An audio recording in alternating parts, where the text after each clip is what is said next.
Hi everybody, welcome to the Lexus Virtual Classroom. My name's Melissa O'Connell and I'm your Lexus Technology Specialist. And today we are going to take a deep dive look at the Lexus LX 600. Our longer videos have a time-stamped index right in the descriptions. You can just jump through to a specific subject that you'd like to learn more about. You'll either see Show More if you're on a desktop. Just click to open the time-stamped index.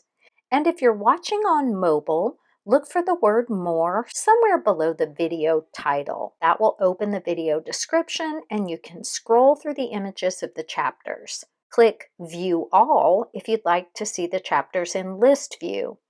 You can also see the full time-stamped index in the mobile format by clicking on More from above.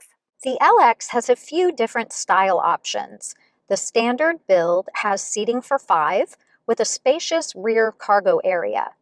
The premium, luxury, and F-Sport handling packages have seating for 7, using a power folding third row that folds flat into the floor. And the ultra luxury package has seating for 4, and it's really intended for guests who have a driver. We're going to review as many details as possible for the various versions of the LX that I have access to.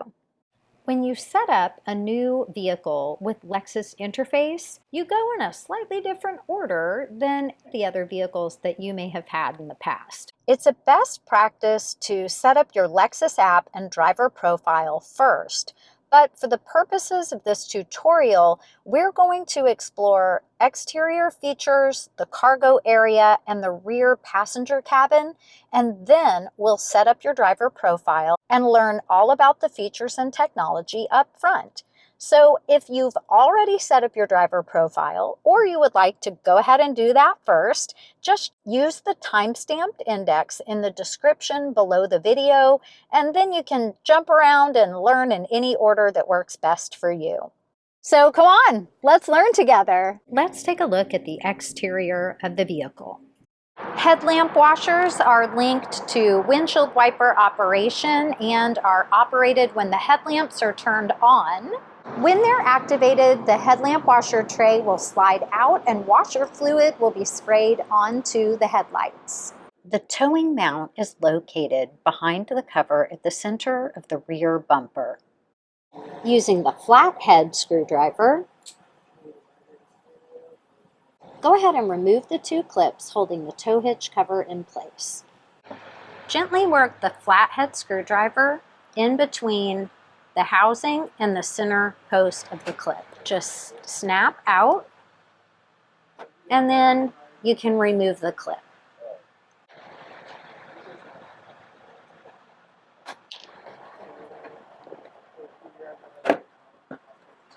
Gently pop the cover off.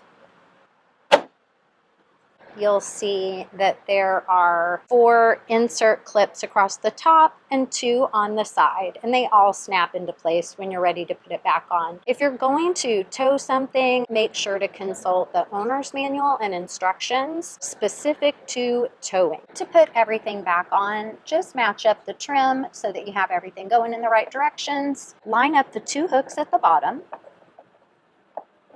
and then slide each hook into place.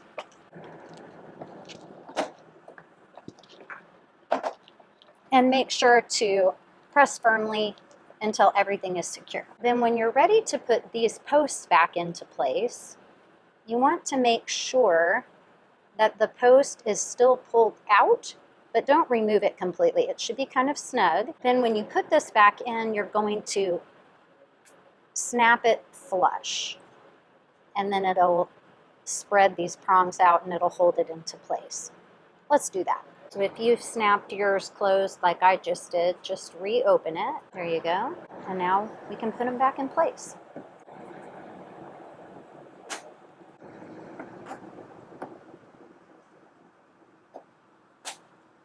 All set. Parking sensors are located across the front, integrated into the new grille design, and across the rear bumper. There are 4 sensors at the front and 4 at the back. The fuel door has been relocated to the driver's side of the vehicle. The fuel door is opened from a manual latch just inside on the lower left portion of the dash. Just lift to pop it open. And there's a great little storage spot for the cap. And a wheel lock kit. The wheel lock has a wave pattern on the lug nut, and the key is located with the tools in the rear cargo area. The LX600 comes with 3 electronic keys, 2 key fobs, and a card key. If you need to manually lock or unlock the vehicle, you'll use the mechanical key and the key cylinder. To locate the mechanical key, look for the word push on the side of the key, press the dot, and then release the mechanical key. One twist to the left will lock. One twist to the right will unlock driver's door only. A second twist to the right will unlock the whole vehicle. When you're ready to restore the mechanical key to the key fob, just make sure to insert until you hear a click. The Smart Access system operates all doors. Just keep your key on your person, in your pocket or a bag. Put your hand in the driver's door handle and it will unlock the driver's door only. It is customizable, so you can program that to unlock all doors if you prefer. Touching the indentation will lock the vehicle.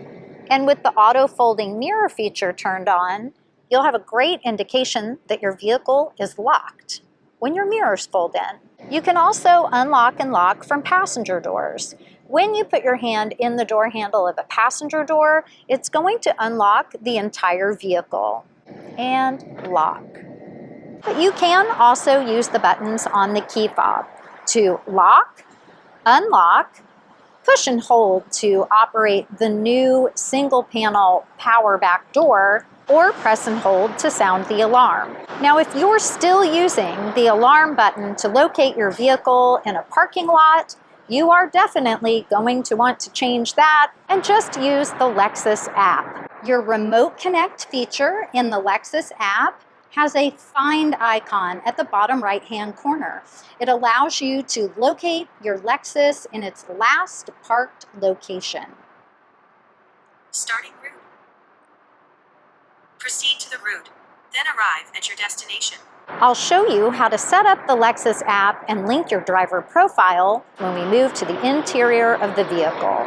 You can also use the key fob to remotely start your vehicle. You do have to be in proximity of the vehicle, generally about 80 feet away. You're going to use the lock button and press and hold. And it takes a few seconds. You'll see the indicator lights start to flash. You'll hear the engine start.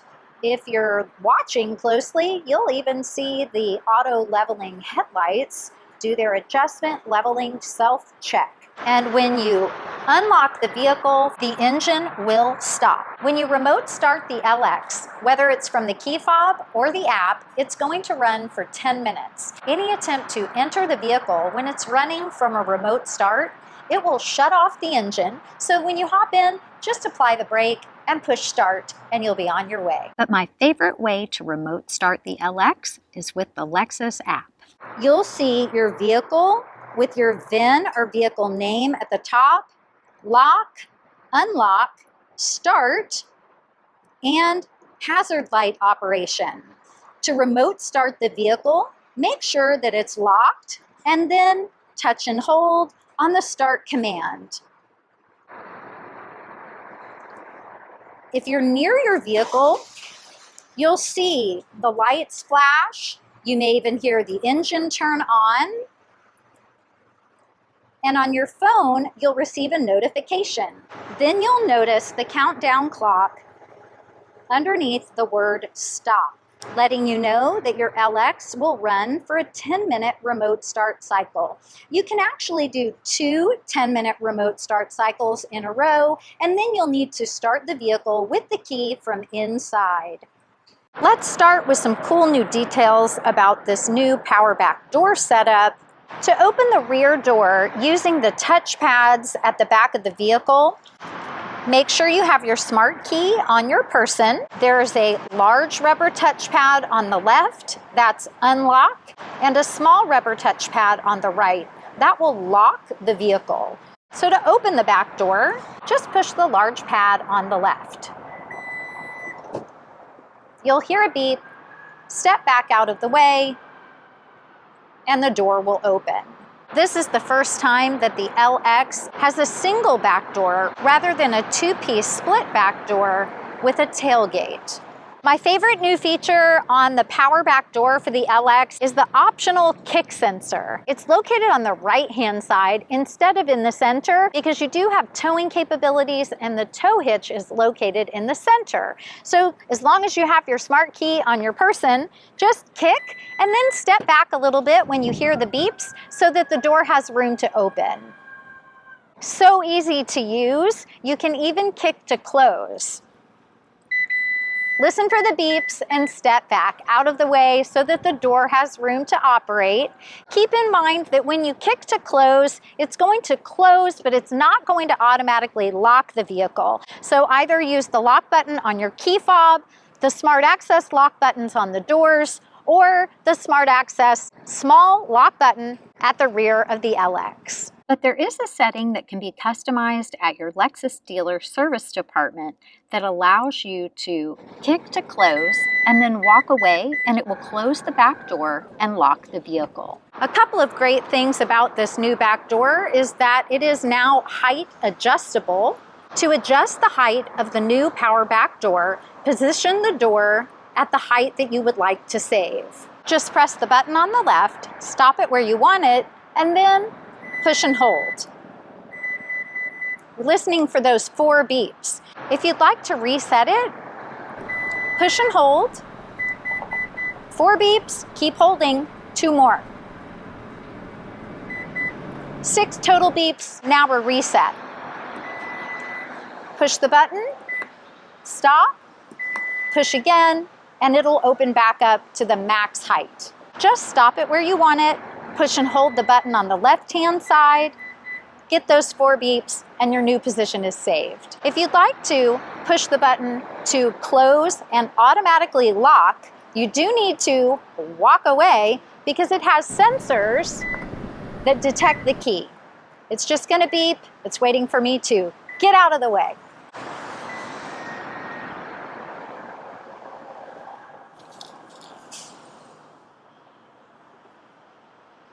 We know the LX is locked because we have the auto folding mirrors turned on and they have folded in. Taking a look at the rear cargo area.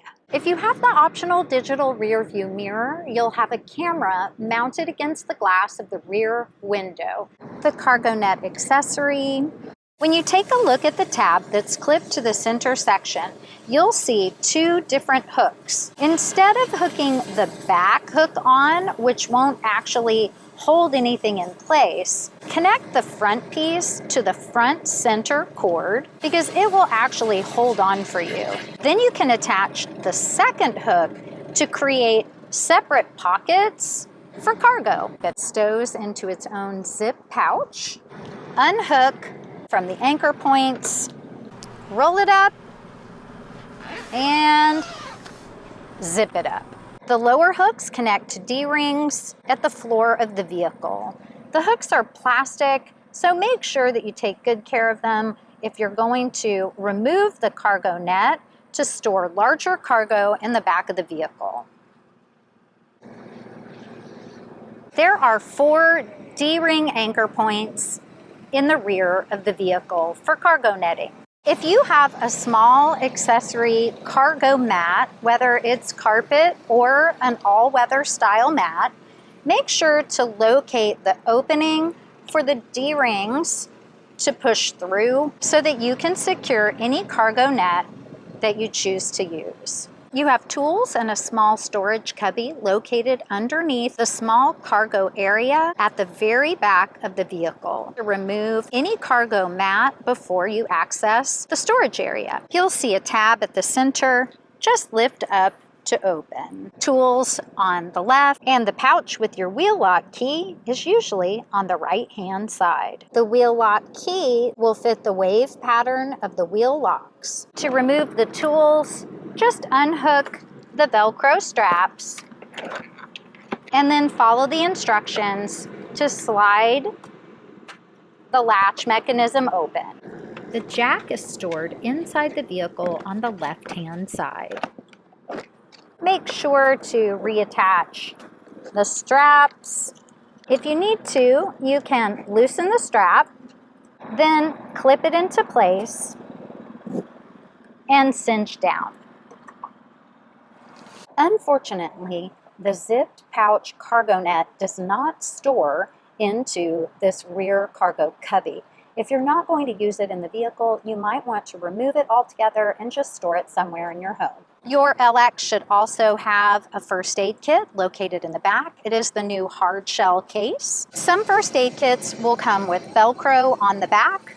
I've noticed that they don't seem to connect to the carpeted cargo mat. They do, however, connect well to the seat backs, and it's a nice and easy place to store them. But I actually prefer not to use the Velcro and to store the first aid kit in a different spot. And that's just because for me, I don't like to Velcro to the backs of the seats, just to take the best care of the fabric on the backs of the rear seats. Looking on the right-hand side in the cargo area, you have a door that looks like it would be for a storage cubby, but it's actually a fuse box, so you won't be storing anything in here. If you open it, just make sure to hook the lower tabs in first, and then snap it back into place. On the left-hand side in the cargo area, we have a lot more going on. You'll have the light that turns on automatically when the rear door is open, and then you'll have different button configurations to operate power seats.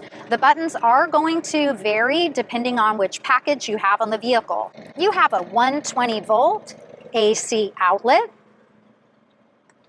and behind door number 2, you have a vented door that allows you to access the jack for changing a tire. It is hooked into place and tightened so that it doesn't move and make noise when you're driving. So if you do remove the jack to use it, make sure that you restore it in the same way so that it will be quiet as you drive. When you're ready to put the cover back, start with the bottom points and snap it into place. Now let's talk about seat operation, especially power seat operation. If you have a manually operated second row, you will just see power control buttons for the third row seats.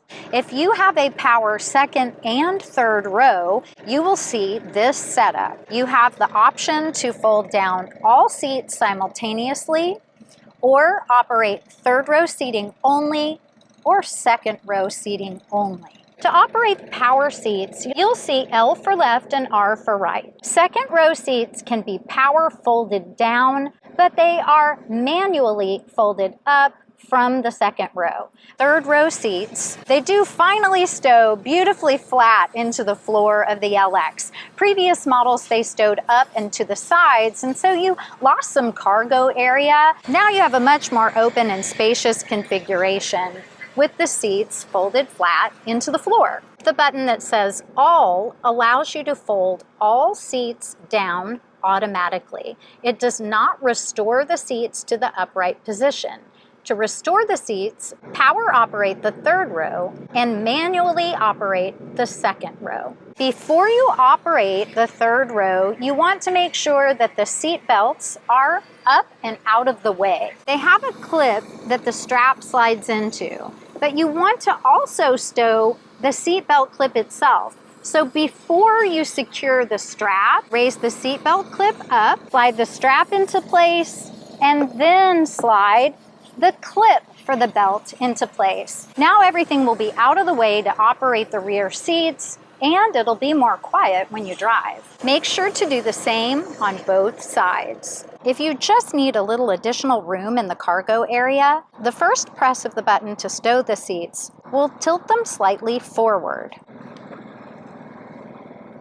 and then they'll stop. First press, giving you just a little bit of room, and you will not hear a beep at the end of that operation. To continue to stow them flat, push and hold.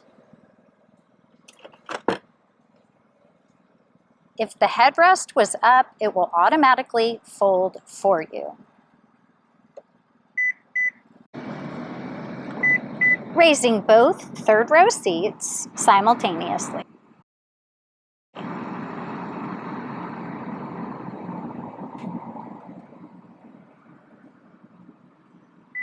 Once you've heard the beeps, you can let go of the buttons. Push and hold until the action is complete. If you let go at any point, you're going to hear an alarm. Push and hold.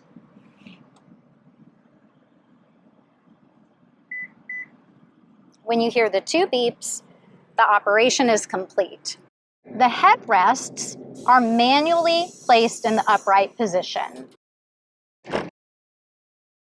You can manually fold down the headrest. You can also operate power third row seats from inside the vehicle. L for left, R for right.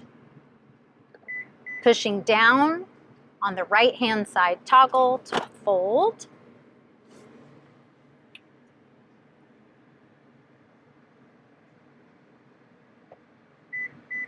And again, just hold until you hear the beeps. These controls are located on both sides of the vehicle.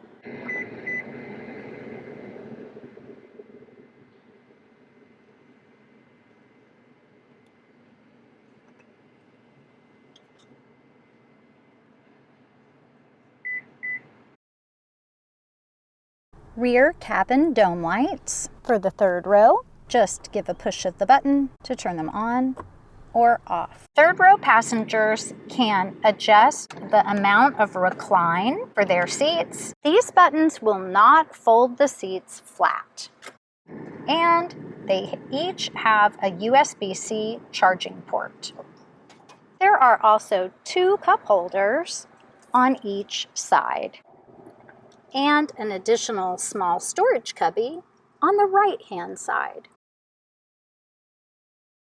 Before folding the seats flat, it's always a good idea to store the seatbelt connectors nice and flat. The storage spot for the seatbelt is tucked behind the second row seats. Just lift up the seatbelt clip, slide the belt into place, and bring the clip down to hold it all together. To manually fold down the second row, use the handle on the outside of each outboard seat. Just lift up, and the seat will fold down and tumble forward. If lifting up on the large portion of the handle is not as easy for you, you can actually press back on this section of the handle instead, and it does the same operation. If you'd like to just fold the seat flat, lift up on the handle, and then when it begins to tumble forward, just press back down until it clicks into the latch in the floorboard. Just remember that once it's clicked into the latch in the floorboard, it's not possible to tumble it forward manually from this position. You will need to raise the seat back up and then lift the lever and let it fold and tumble all in one motion. To place the seat back down, simply press and click into place. And use the handle to do the same on the other side. Nice and easy. Keep in mind that if you do have people coming through when the seats are tumbled forward, that they don't lock into place. If they're using the tumbled forward seat for leverage as they climb in, they need to be mindful that they don't bring the seat back down while they're coming through. You can push the left or right buttons to fold the second row seats, or you can push them at the same time. Push and hold, you'll hear the beep, and they'll fold down. If you have helpers in the third row, They can even raise the second row seat backs by themselves. And if they would like to fold the second row seats, they can do that also. The release for that is on the outside, and it's a lower handle that you have to pull toward the third row until the seat releases.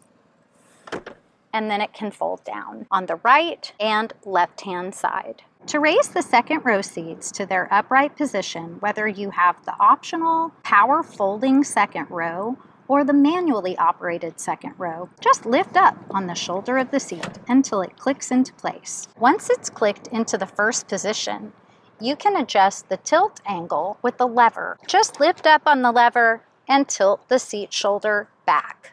To fold and tumble forward the power second row seats, you'll use the button on the shoulder at the top. In order for the seats to move forward, they might need to adjust the seat in front of them. You'll press and hold the button. The seat in front will move. When you hear the beeps, let go of the button and it will fold and tumble forward. If you folded the seat flat and you forgot to use the button to tumble them forward, not to worry. Just push the button until you hear the beeps and it will tumble forward from the folded position. The driver's side seat has an additional tether to secure it in place if needed.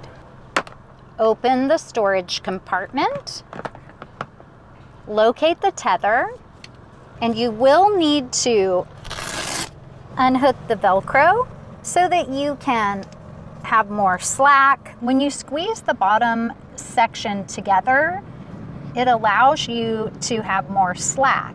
When you let it go, it clamps down. You're going to hook onto the outside handle, cinch the strap taut, and put the Velcro piece back together. This will help secure the seat behind the driver position if necessary. When you're ready to put everything back, undo the Velcro, squeeze to release the clamp, and get more slack if needed. Then you can unhook from the handle, line up the Velcro so that it stows properly. Otherwise, it might not all tuck away into that spot. So you're going to kind of accordion style the strapping. Then tuck that into the top of the hook. Then you want the hook position to be at the bottom so that the soft fabric is at the top. That just allows a little more room and give when you're putting it all away. To return the seat to the floor, just press and click into place. You can see the seat anchor points. That's what holds the seating in place when the seats are folded down. Now, if you are going to leave your seats stored up most of the time, you can actually remove these covers that pop off and they snap into the floor. I will tell you, they are not super easy to get off. And then if you are going to need your second row seats back in place, you've got to remember to remove those covers so that these clamps that attach to the anchor points don't break those covers. And we want to make sure that your seats are anchored correctly. The seats that tumble forward behind the front passenger seat do not have a tether to hook into place. They have a spot for it, but that's really for other countries that have right side drivers. Second row headrests are adjusted manually. Just locate the latch on the right side post. So just put your fingers underneath the headrest, push that in, and then you can lift up even to remove it, or adjust the height slightly. It's not a big adjustment, but it is a little bit. You can lift up on the middle headrest to snap that into place. And notice that the center headrest has 2 release points and longer posts. Pressing the release on the left side will not allow you to lower the headrest. Push the release on the right side and then you can make your adjustment. You can even create a pass-through with the release for the center section. Here's how. With the bench seat configuration, it can fold in a 40-20-40 split. That means that the center section can be folded independently of the outside main seats. The lever for that is located on the seat back below the center headrest. Make sure that you don't have any cargo or any people, for that matter, in the center seat section because it does come down pretty quickly. Just lift the clasp and it will go zipping down. If you're locating that lever from the second row, you'll need to come up and over the headrest, and then you can have better control of that center section as it folds down. Second row air conditioning vents above both doors and at the footwells for the main seats. Rear cabin dome lights. Just give a push of the button to turn them on or off. When door mode is activated at the front of the vehicle, all dome lights will turn on when a door is opened. The ambient lighting with the customizable themes also appears along the second row door trim and door handles. Optional second row sunshades. When you're raising and lowering the sunshade, you want to use the tab at the center, lift up so that you have room to move it off or on the hook. And when you lower it, it will stow all the way into place. So it's nice and flush. When you're ready to raise them back up, use the tab and over both hooks. You can fold the armrest down, pop open the cubby for cup holders, or click it closed, or stow it up. Taking a look at the controls in the second row for the rear cabin passengers, a really cool detail is that they have access to the center console to reach things in the cool box. So if you've got kiddos in the back and you're getting everybody buckled in and ready to go, and then you forgot you wanted to grab a juice box from the cool box, no problem. You don't even have to go around to the front seats to get it. Coming down to our central air conditioning vents, you can close or open and adjust the tilt angle. Seat fan or heat for the left side passenger. The first press turns on auto to take over control. For manual adjustment, high, medium, or low. Press again for off. And the same for heat.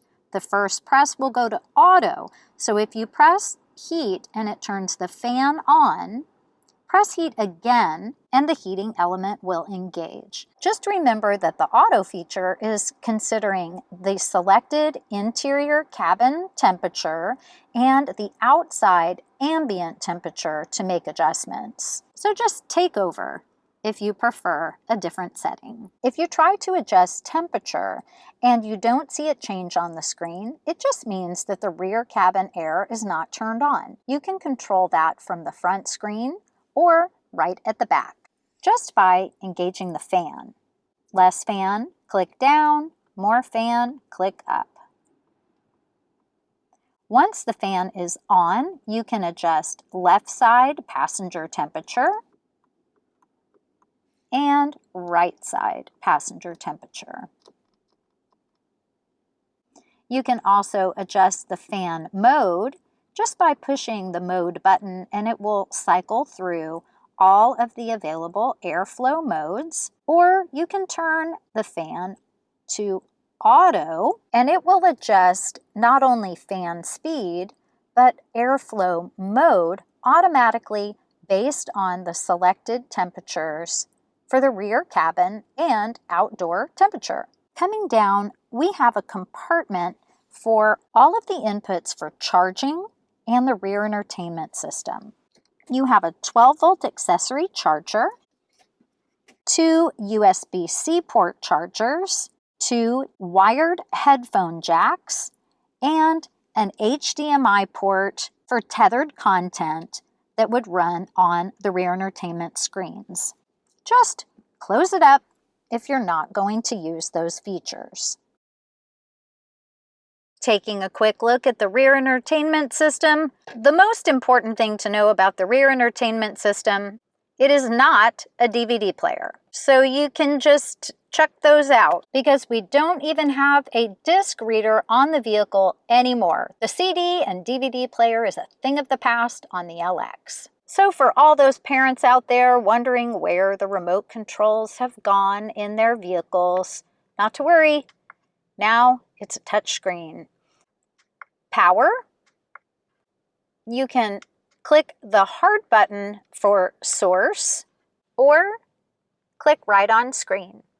Your source options are FM, AM, SiriusXM, Bluetooth audio, USB for music if you have a USB music flash drive in the front USB-A port. Apple Music and Amazon Music are streaming services that require subscriptions to those services and a Wi-Fi hotspot subscription through AT&T for the vehicle. Rear HDMI, that's the HDMI port that we just saw. And rear mirror casting. Mirror casting means you can click on the command and then connect a device to watch content from a phone or maybe a smaller tablet that you would like to stream on the large screen at the rear of the vehicle. Be aware that not all phones support Miracast. Just click Reorder if you would like to change the order of the items that you see. Touch the item that you want and just swipe to drag it to the other page. Not all items can fit on the first page. One item has to be on the second page. So just pick the item that you know for sure you're not going to use from the rear of the vehicle and touch and drag until you've got it where you want it. Then click OK. Choose your source. If it's an audio source, you can click Tune to tune to the next available signal. Use the channel arrows to sort through radio favorites that have been saved at the front of the vehicle. Everything operates with touchscreen and it's very simple to use. You can separate the audio from the main vehicle audio by clicking Audio Separate.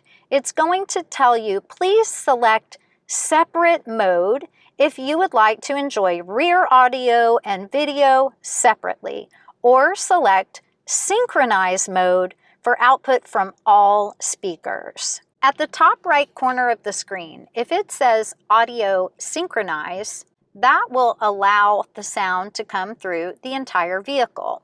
If you choose Separate, then it will allow the sound to come through the headphones only. You should receive 2 headsets that can be plugged in. The headphones coming on the Lexus LX are noise-canceling wired headphones. Due to the chip shortage that was happening at the time of vehicle production, it was not possible to include wireless headphones with this system. Power on or off, and you'll have a light indicator when they are on, and the volume adjustment. Additional settings, you can turn the screen off by clicking Screen Off or by powering off from the hard button on the lower right-hand corner. Another way to get to audio output for separate or synchronized. Customize the brightness and contrast of the display. To have the brightness and contrast of the rear displays be independent of the front display, deselect Synchronized for the display appearance. You can select Light or Dark mode for the rear entertainment screens, while the front screen has its own setting. Pretty cool. Accessibility will offer voice guidance at 3 levels: soft, normal, or loud. If you'd like to turn that off, just click to toggle off. And then all of the licensing information can be viewed here. My friend and amazing Lexus trainer, Frederick Anderson, came to film with me on this LX so that we could find some cool tips for you on the rear entertainment system. Here's what we learned. Some Android phones have Miracast, and even most Windows laptops have that feature. But make sure to check your device for compatibility before you want to use it on the rear entertainment system in your LX. Open the source menu on the rear entertainment screen and select Rear Miracast.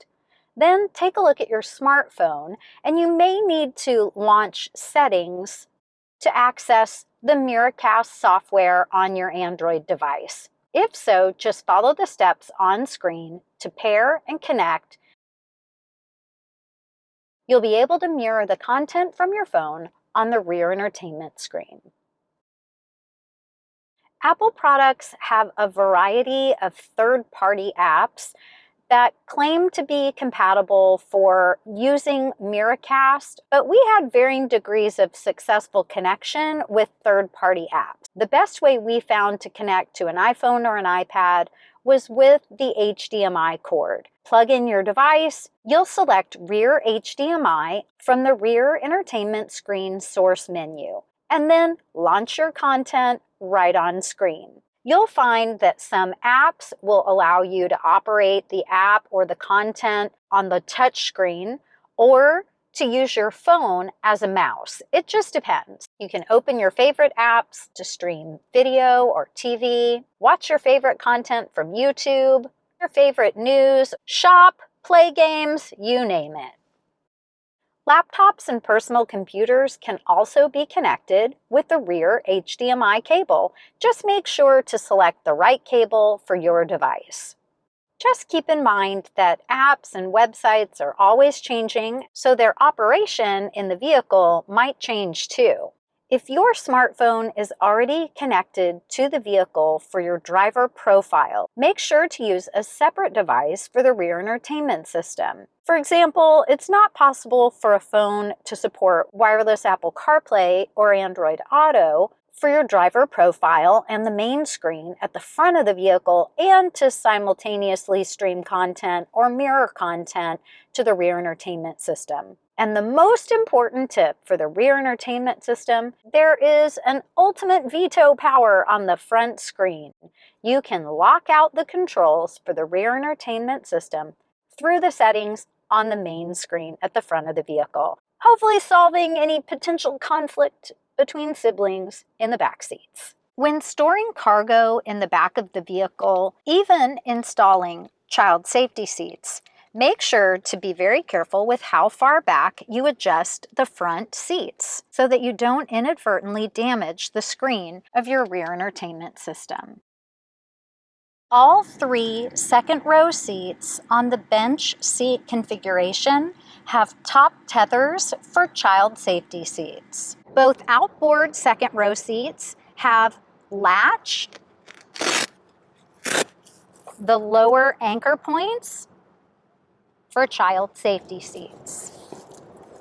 To use child locks to prevent the rear cabin doors from being opened from the inside, just slide the toggle down. To allow rear cabin passengers to open the back doors, make sure the child door lock is in the up position. You'll also see rear passenger seatbelt indicators on the dash, and they'll clear as seatbelts are engaged.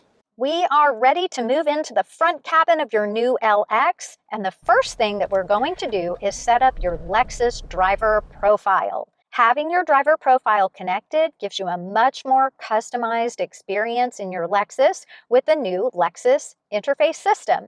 It's going to save and show your radio favorites, adjust the seat, side mirrors, and steering wheel for your driver position. It'll even turn on the connection for Apple CarPlay or Android Auto, depending on your phone. There are even more customized settings that your driver profile is connected to. So let's open up your Lexus app and set up your driver profile. You'll select your preferred language, then enter your phone number. When you click Send, this is going to send a link to your cell phone inviting you to download the Lexus app. If you've already downloaded the Lexus app, you can just ignore that text message and open your Lexus app. And if an update is available for the app, go ahead and do the update. Open your refreshed, updated app, sign in if you have an existing or previous Lexus or Toyota account. If you already have an existing Lexus drivers or Lexus remote account from our previous app versions, go ahead and try to sign in with your previous account email address information. It will prompt you to reset your password if required, or register if you need to create a new account. Click Continue to Registration. Go ahead and complete the full registration rather than signing in from a social media platform. Use your email address as your username and create your account and password. Once you're on the Add Vehicle screen,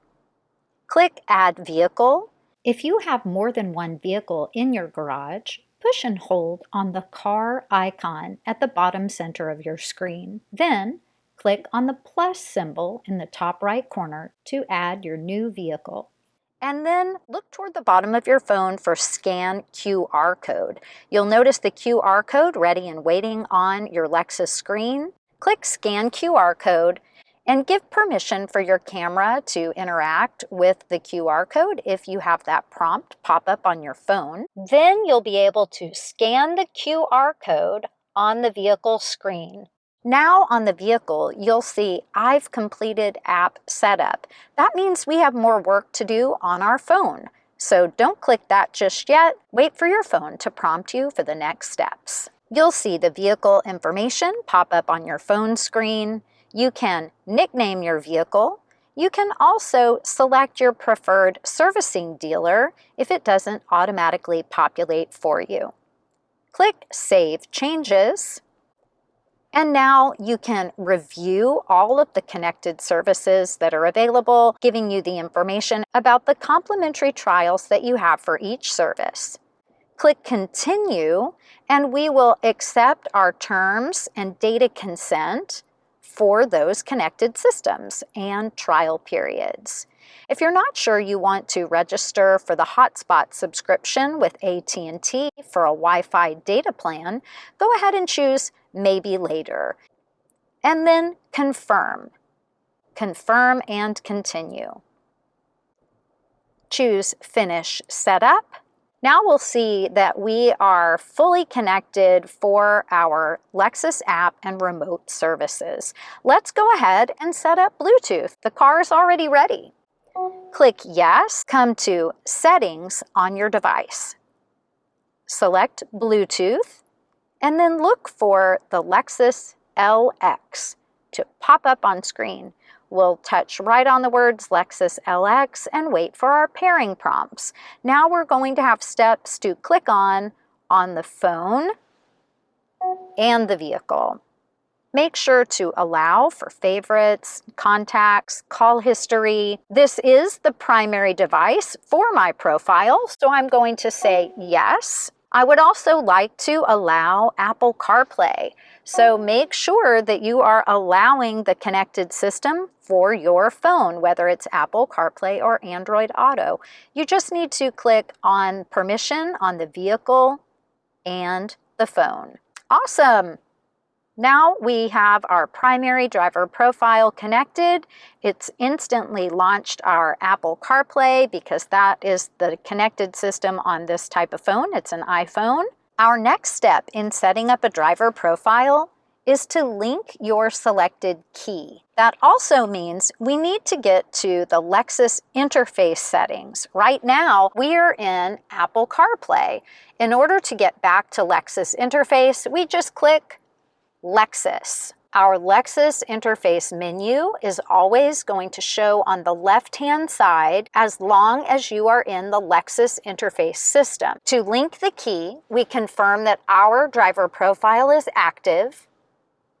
We select Personal Info, scroll to Link Key. Now it is going to tell you that when you link a key to a profile, it's going to automatically be loaded at key detection. That means that when you unlock from the driver's door or you are starting the vehicle and you have your key with you in the driver's seat area, it's going to see that key. It's also going to see your paired device. So it has multiple ways to locate your driver profile. Now, an important step for linking a key is to make sure you only have your selected key in the vehicle. If you click to link a key and multiple keys are detected, the vehicle is going to be able to identify that. So go ahead and click OK, and then remove the other keys from the vehicle. You can just put them outside of the vehicle. Now I have just my selected key in the vehicle. I've confirmed my profile is active and connected. Click Link Key. You'll hear a beep, and then just wait a few seconds. It's going to toggle blue for on. So it just takes it a few seconds to locate that key. And now you can start customizing all kinds of things. The most important, of course, is going to be your driver position memory. Each saved driver profile can use all 3 driver position memory buttons. Make sure your profile is active. Go ahead and adjust your seat position. Forward, back, hip point up or down, raise or lower the front part of the seat cushion, and then extend the thigh support or retract. You can recline the seat back or bring it forward. You can also adjust lumbar support, but keep in mind that lumbar is not saved with driver position memory. You can even raise or lower the position. To adjust the steering wheel, we do need to have the vehicle turned on. The steering wheel can tilt and telescope. Just use the toggle on the side of the steering column to move it away, toward you, down, and up. To adjust the side mirrors, select L for left or R for right, and then use the touchpad to get the position that you prefer. Once you have your seat, steering wheel, and side mirrors in the position that you prefer, press Set, let it go, and press your number, and then you'll hear a beep. The new driver position memory capabilities are much more advanced than ever before. 3 driver profiles can be saved to the vehicle, and each driver profile can use all 3 buttons.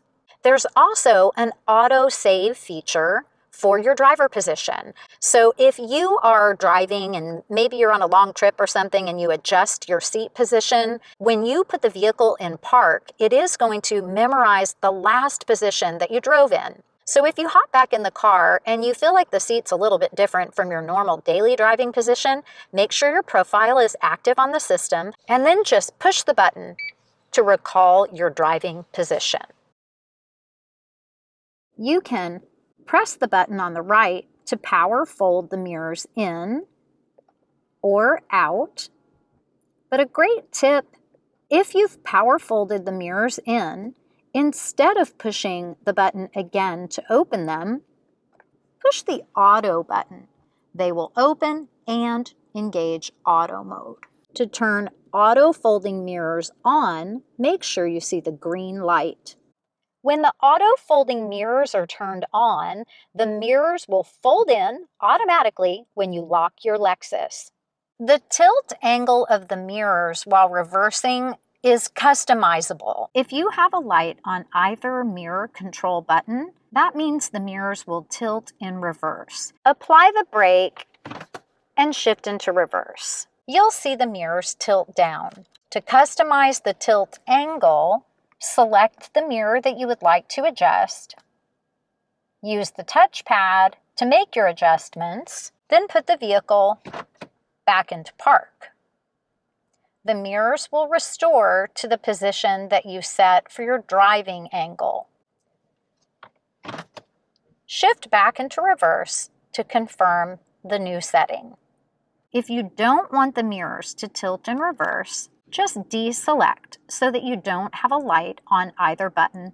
Taking a look at the other buttons in the driver's door handle, you can lock out passenger operation of windows or allow the passengers to operate the windows. You can lock the vehicle or unlock, and then window button operation. Taking a look at the buttons on the left-hand side of the steering wheel, we have our view monitor button. The panoramic 360 monitoring system uses multiple cameras located around the vehicle. One at the front under the Lexus logo, the rear backup camera, and one camera under each side mirror. Shifting into park, pushing the view monitor button, we have a full 360 overview, and we have settings available in the settings menu bar on the left-hand side. We can click the X to close out, or click on the vehicle to change the view to a see-through view or overhead. We can pause and play. You can also just click on the screen to pause and play if you're wanting to get a better look at a particular spot. Our final item in the menu is the settings shortcut. Clicking on settings, and we come to our camera view multi-terrain monitor settings screen. When you click on that, you're able to make additional setting customizations for the camera view. You can turn on and off cornering view. You can turn on and off the view underneath the vehicle. Now, there aren't actually cameras underneath the vehicle, but you'll have a see-through view. You'll see the ghosted image on the left-hand side where it looks like we have an undercarriage view from our camera monitoring system, and the system stitches together images from the cameras to make it look like as you're passing over something, you're seeing what's underneath the LX. It's actually capturing footage from progressing forward or back and stitching those images together. It's a really cool technique. The Lexus Park Assist 3D display can also be turned on and off. You can customize the distance for your parking sensors to start recognizing an object. You can select near or standard for the front and rear of the vehicle. Just push OK to confirm your selection. Near the camera lens under the side mirrors, you'll also see something that looks like a sensor. It's actually a near invisible light that helps the system to see objects at night, and these lights are referred to as parking assist lighting. So it's like night view for your parking assist system that helps images to be projected onto the camera screen even at night. You can also customize the vehicle body color that shows up on screen. Just pick the color that you prefer to match your vehicle and select OK. Click Camera View with the left-facing arrow to return to our camera view screen. And now let's shift into Drive and let me show you what that looks like. If your camera monitoring system does not automatically turn on, push your View button on the left-hand side of your dash, below your air conditioning vent. We have additional settings available in our left side menu. You have your overhead view on the left-hand side. The right-hand side view can be customized by clicking the second item on the screen. You'll be able to click for a more narrow view, focusing on the views from the cameras mounted underneath the side view mirrors. If you press the View Monitor button again, it will toggle you through to that narrow view, turn off the View Monitor, and back on. It's like using this setting soft button or the X to close out. You're just toggling through with the hard button instead. When you're in the narrow view and you begin to turn the wheel, the system will pull back to show you more information. You'll also see the icon change in the menu bar on the left-hand side. When the wheels are straight, you'll go back to the selected straight ahead view. Most people prefer the full view and the view that includes the dynamic lines moving forward. You can customize the lines that show by clicking on the Line Settings menu item in the middle of the menu screen on the left-hand side. To have your camera view come up automatically, just click on the auto icon. Click again. If you see a line coming through the automatic selection, then you will have canceled the automatic mode, so it won't turn on unless you press your View Monitor button. Most people prefer to leave the setting in auto. When you get up to about 7 miles per hour, your camera view will turn off and the screen will restore to whatever it was that you had on previously. Once again, we have a shortcut to our camera view settings screen at the bottom left of the menu. Taking a look at the new backup camera, we have our menu bar on the left-hand side. You can toggle through view options for the large right side screen, either a wide view or a more straight back view. You can customize the backup camera guidelines. When you see the blue turn angle lines with the red line, that's just giving you an indication if you were to turn your wheel all the way to the left or all the way to the right, what your intended path would be. And the red line is letting you know you're pretty close to your bumper, probably about 6 inches. Just select to toggle through. You can hide all lines except the red line. Toggle again, and this view allows you to have the dynamic intended path or turn angle lines. You also have a dynamic center line. That's the green dashed line that you see on the right-hand side. The default view has dynamic yellow turn angle lines and blue straightaway lines. So the red line and the yellow lines will move with you, indicating your intended path. So to make sure that your wheels are straight, just line up the dynamic lines with the static blue lines and then put the vehicle in park.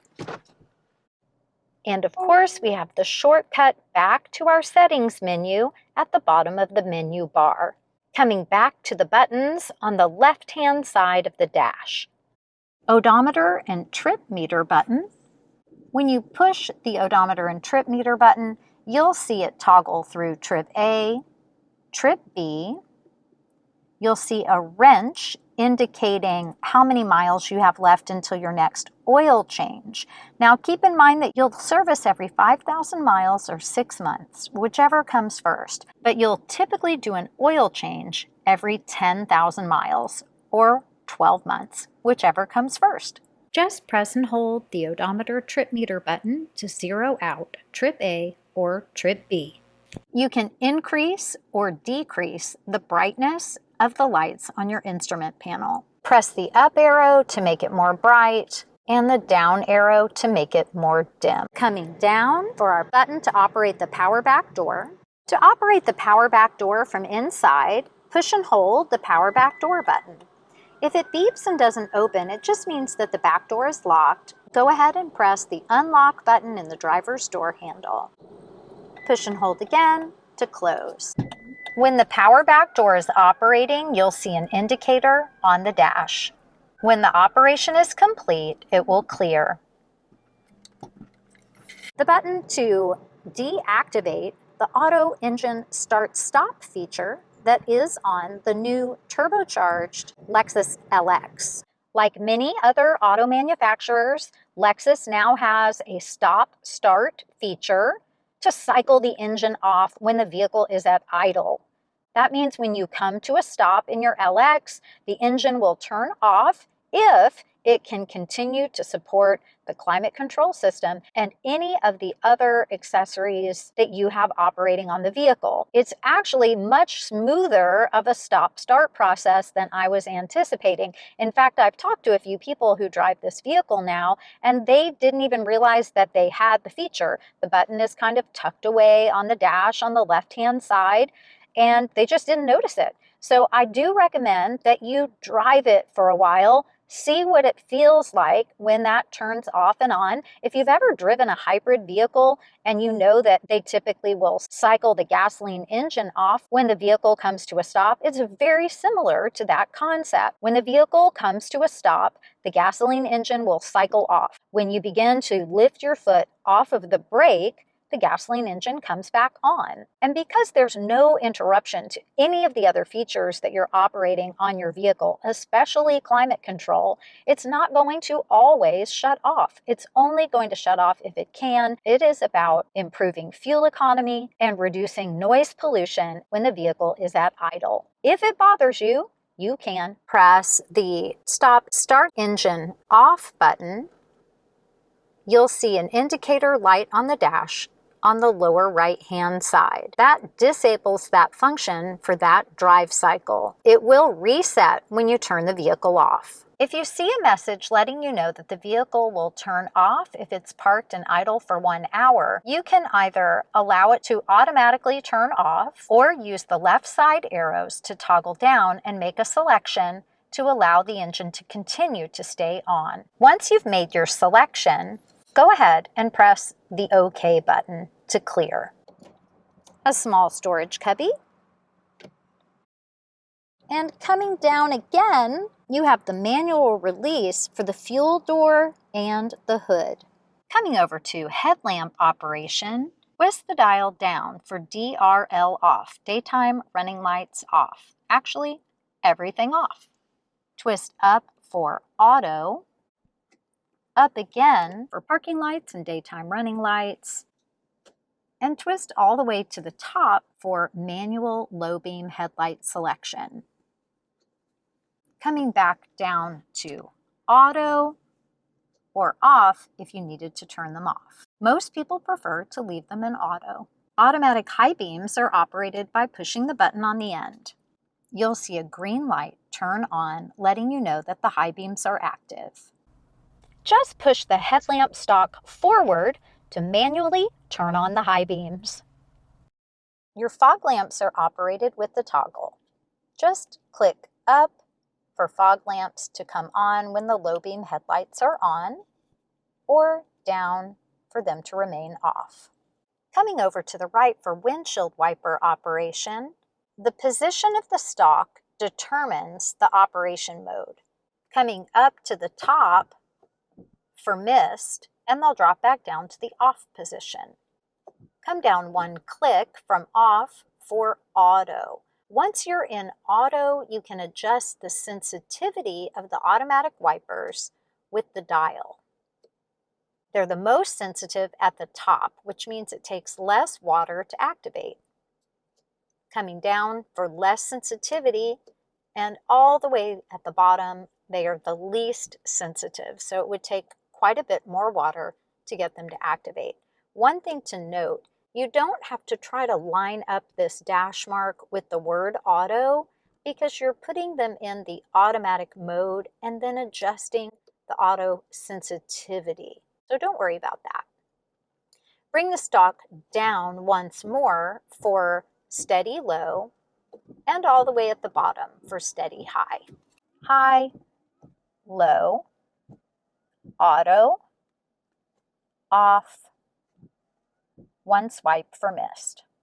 Coming back to off, click down again to leave them in auto. Make sure you know how to control the windshield wipers so that if you go through a car wash, you can turn them off. The rear wiper is either off, intermittent, or on. Just twist the dial. You'll pull it toward you to spray and clean the front windshield and push away for the rear. You'll also have a new rear backup camera lens washer, and it's linked to the rear windshield washer operation.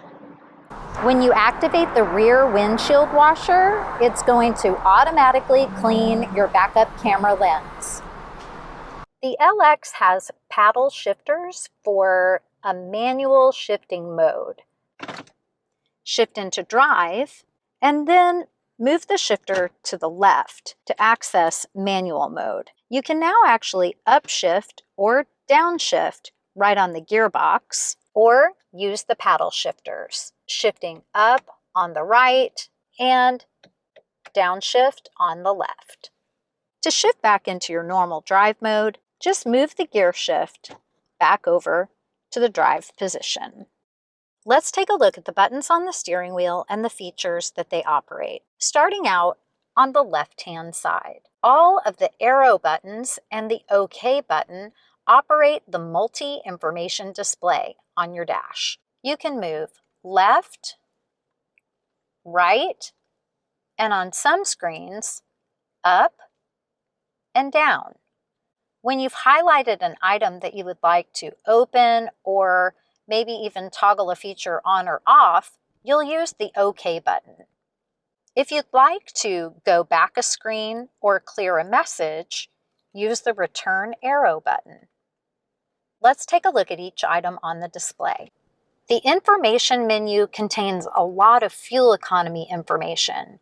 Right now, we're looking at current and average miles per gallon after reset. You'll notice the scroll bar on the right-hand side. That does mean we have additional screens.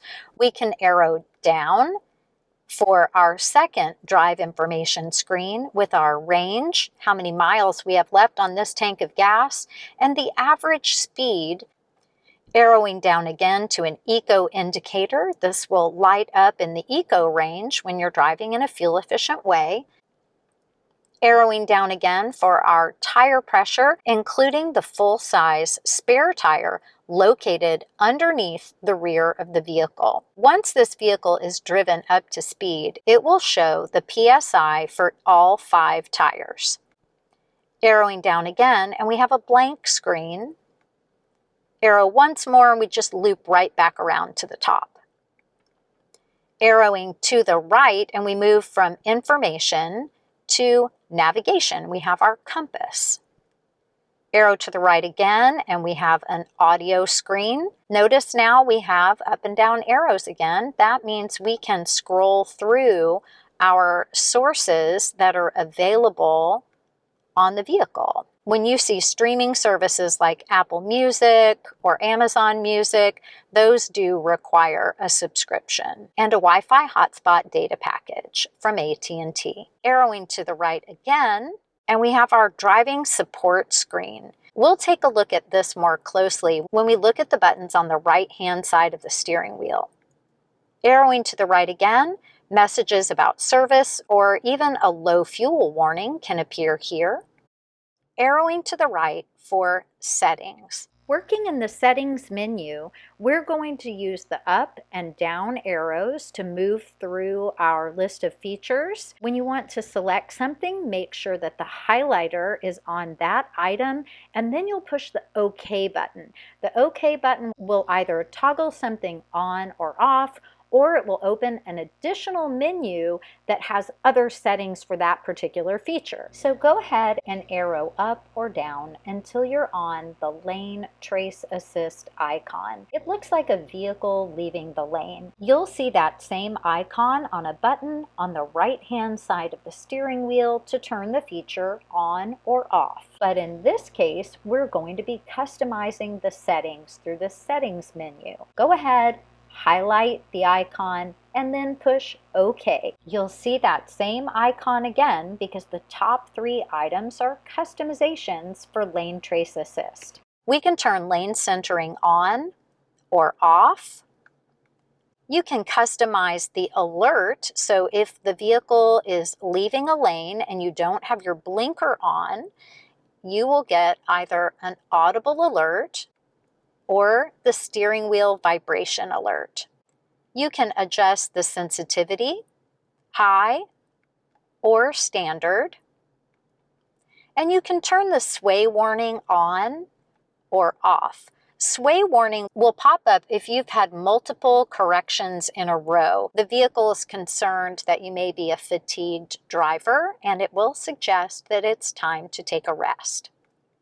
You can also customize the sway sensitivity: low, high, or standard, which is the default. Pressing the Go Back button to exit this menu item, we can come down to Blind Spot Monitor, toggling that off or on. The blind spot monitor is the indicator that lights up in your side view mirrors when another vehicle is located in your blind spot. It's going to flash if you have your blinker on with the intention of moving in that direction to give you an additional warning not to move over yet because you have someone in your blind spot. Arrowing down, you can turn on and off your park assist. If you turn off the parking assist feature, you will see the park assist off icon on the lower left-hand side of the dash. RCTA stands for Rear Cross Traffic Alert. When you're backing up, if the sensors detect a vehicle crossing at the rear of your vehicle, you will have an audible and visual alert. You can turn that off, and then it will tell you RCTA off on the left-hand side. I recommend leaving that on. That has saved me in parking lots more times than I can count. RCD stands for Rear Camera Detection. That's looking for pedestrians when you're backing up in conjunction with your rear view camera. Arrowing down to this icon, this is actually an auto braking feature. It's called PKSB, or Parking Support Brake. It works in conjunction with your rear cross traffic alert and your parking sensors. So basically, parking sensors and rear cross traffic alert make sounds. They beep at you. They give you warnings and indications. The auto braking feature takes it a step further to actually apply the brake if you are not braking when you're getting those warnings. The main control for the head-up display: on or off, and then the adjustment for the brightness and position. Push OK using the left and right arrows, and then you can make the HUD more bright or dim, and using the up and down arrows, you can raise or lower the head-up display. Pushing the Go Back button to return to the previous screen, and coming down to units. You can change the meter calculation from miles to kilometers, and then arrowing down to curve speed reduction. You can adjust this to off, low, or high. Curve speed reduction is going to engage when you have adaptive cruise control turned on and engaged. Arrowing down for PCS, the pre-collision system. You can turn it off. If you do, it gives you an extra warning of, are you sure you want to turn off pre-collision system? It is going to require you to arrow up and then push OK if you would want to do this. Then it's going to tell you again, hey, your pre-collision system is off. You can clear that message by pushing Go Back. When you turn the vehicle off and back on, it's going to turn the pre-collision system back on for you. So rather than turn the feature off, arrow down and consider adjusting the sensitivity level as you start to get used to this type of safety feature on your vehicle. Most people prefer the standard, which is the mid-level sensitivity. Arrowing down to Vehicle Settings, push OK to open, and these are some additional adjustments and customizations that we can make for the safety features we were just reviewing. You can adjust the brightness for your blind spot monitor, dim or bright, and you can adjust the sensitivity. 4, 3, 2, 1. There are 4 levels of sensitivity. Most people prefer level 3 or 4. Pressing the Go Back button, you can adjust the volume for your parking support alert. 1, 2, 3. You can also adjust the rear cross traffic alert volume and the rear camera detection volume. arrowing down for our road sign assist feature. This feature is looking for stop signs, yield signs, right-of-way signs, and speed limit signs. It uses the front-facing camera to look for those signs. You can turn that feature off or on, and you can make customizations for speed limit. Do you want no notification if you've gone over the speed limit that it's seeing, a visual only, or visual and audible? Most people prefer visual only. Make your selection and push OK. Then you can choose your notification level. Do you want to be notified when you've gone 1 mile, 3 miles, or 5 miles an hour over the speed limit? It's not an intrusive notification. It just highlights around the speed limit sign with kind of an orange color, just to attract your attention a little bit, to try to get you to slow down.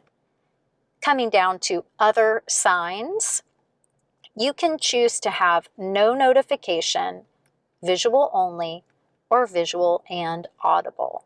Other signs are going to be things more like right-of-way signs. Push and go back again, arrowing down for additional head-up display customizations. Push OK. You can choose what your TAC information will look like. Do you want blank, eco indicator, or the tachometer? Arrowing down for HUD driving support, push OK to open. We have navigation information, driving assist information, the compass, and audio. All of these items can be turned off or on, allowing them to appear or not appear in your head-up display. Pushing go back, you can come down to HUD rotation, push OK. Then you can use the right or left arrows to tilt the HUD until you have it where you want it, clockwise or counterclockwise. Pushing the go back button, go back again, arrowing down to the engine stop start feature. You can select standard or extended and then push OK. When standard is selected, it will balance stop and start operation and AC compressor output. When you select extended, it will prolong stop and start operation and reduce AC compressor output. Considering summers in Texas, we might want to keep it on standard.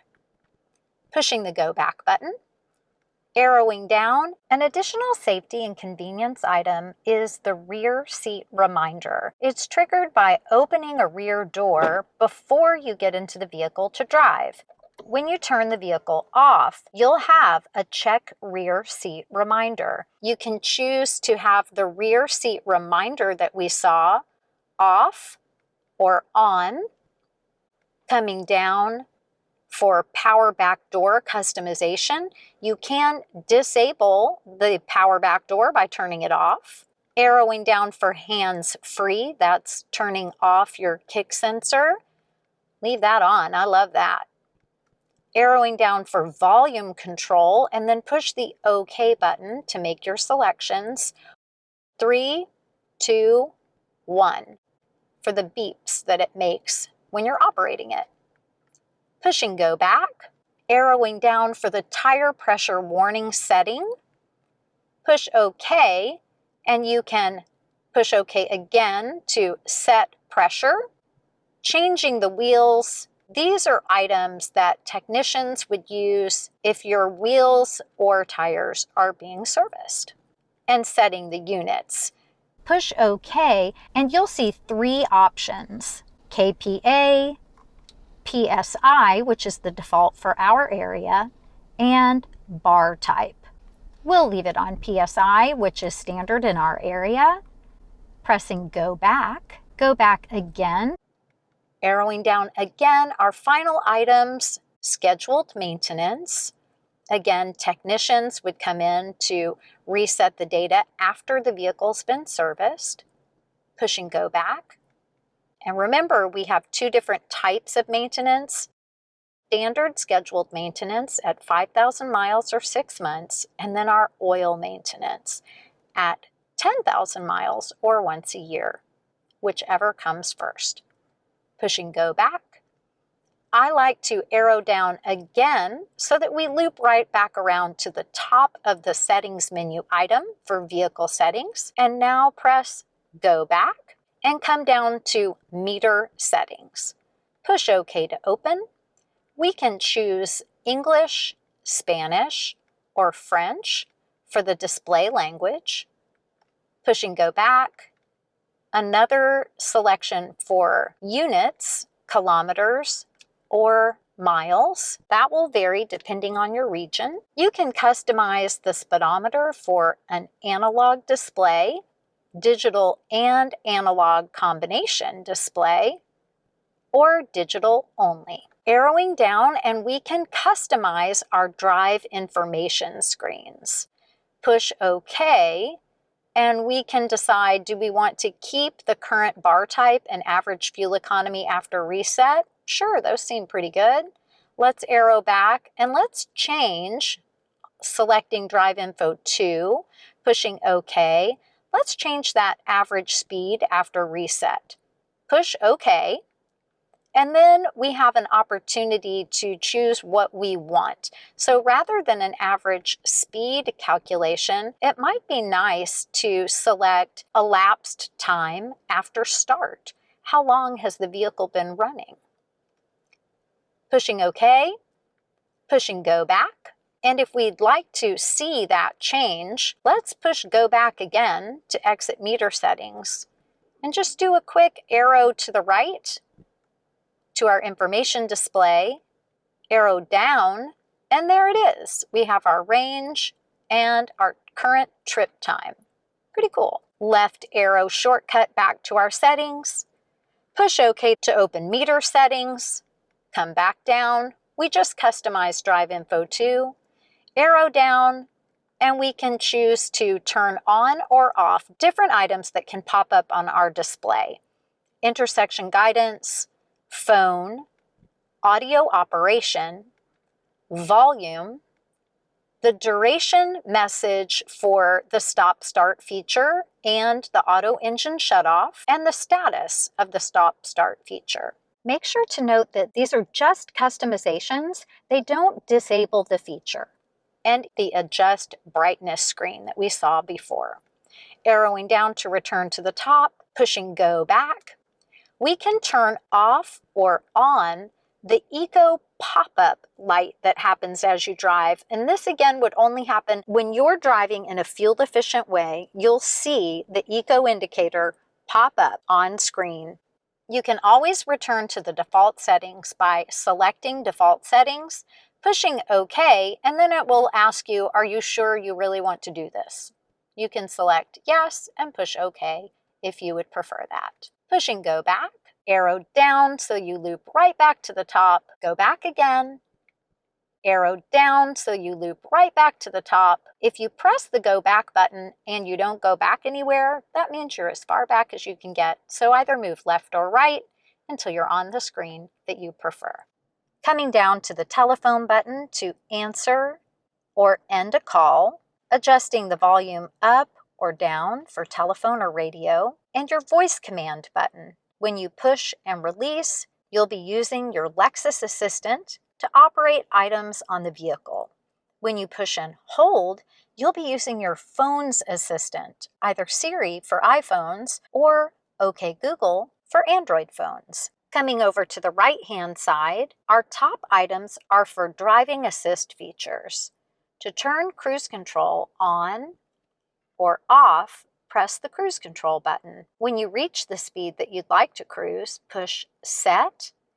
You can increase or resume with the plus button, decrease or set with the set and minus button. You can cancel by clicking the cancel button or tapping on the brake. To set your following distance for radar cruise control, toggle through with the button on the right-hand side. You'll see indicator bars on the dash, long range, mid-range, and close range. When you turn on cruise control, you'll see the message that radar cruise is active, and you'll see the adaptive cruise control icon on the left-hand side. Push again and it will turn off. If you push and hold the button rather than pushing and releasing, you'll be using constant speed cruise control rather than radar. That means that you'll set your speed, but you won't set a following distance, and you'll be in charge of the brake. Push and release to turn the feature off.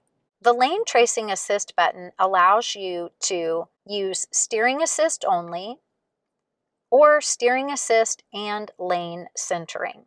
Push and hold to turn off Lane Trace Assist completely, and you'll see the icon turn off on the left-hand side. Push and release to turn it on. Mode will toggle you through your audio sources, FM, AM, satellite, Bluetooth, you name it. Check this out. If you push and hold the mode button, it will mute your audio or pause if it's possible to pause the content. Just push and hold again to play. Using the arrows on the lower right-hand side of the steering wheel, you can move through the saved radio favorites. Just arrow through your list. Favorite 1, 2, 3, etc. We'll talk about how to save radio favorites and change their order when we go through our Lexus interface audio system. Moving up, there are 2 possible rear view mirrors on the LX, the standard optical mirror or the optional digital rear view mirror. You'll see 3 buttons for home link, garage door, and gate operation. And the button in the center will allow you to turn on or off the auto dimming feature for your rear view mirror. It is an anti-glare feature, so it is going to turn back on automatically the next time you start the vehicle if you've turned it off. For more information about digital rear view mirror, make sure to check out our Tech Tip Tuesday. Coming up to the controls on the ceiling, we also have a glasses storage case, touch-operated dome lights, or push the button to turn all the dome lights on or off, or push the door mode button so that they will automatically turn on when you open a door. You can open or close the moonroof and tilt the back of the moonroof up or down.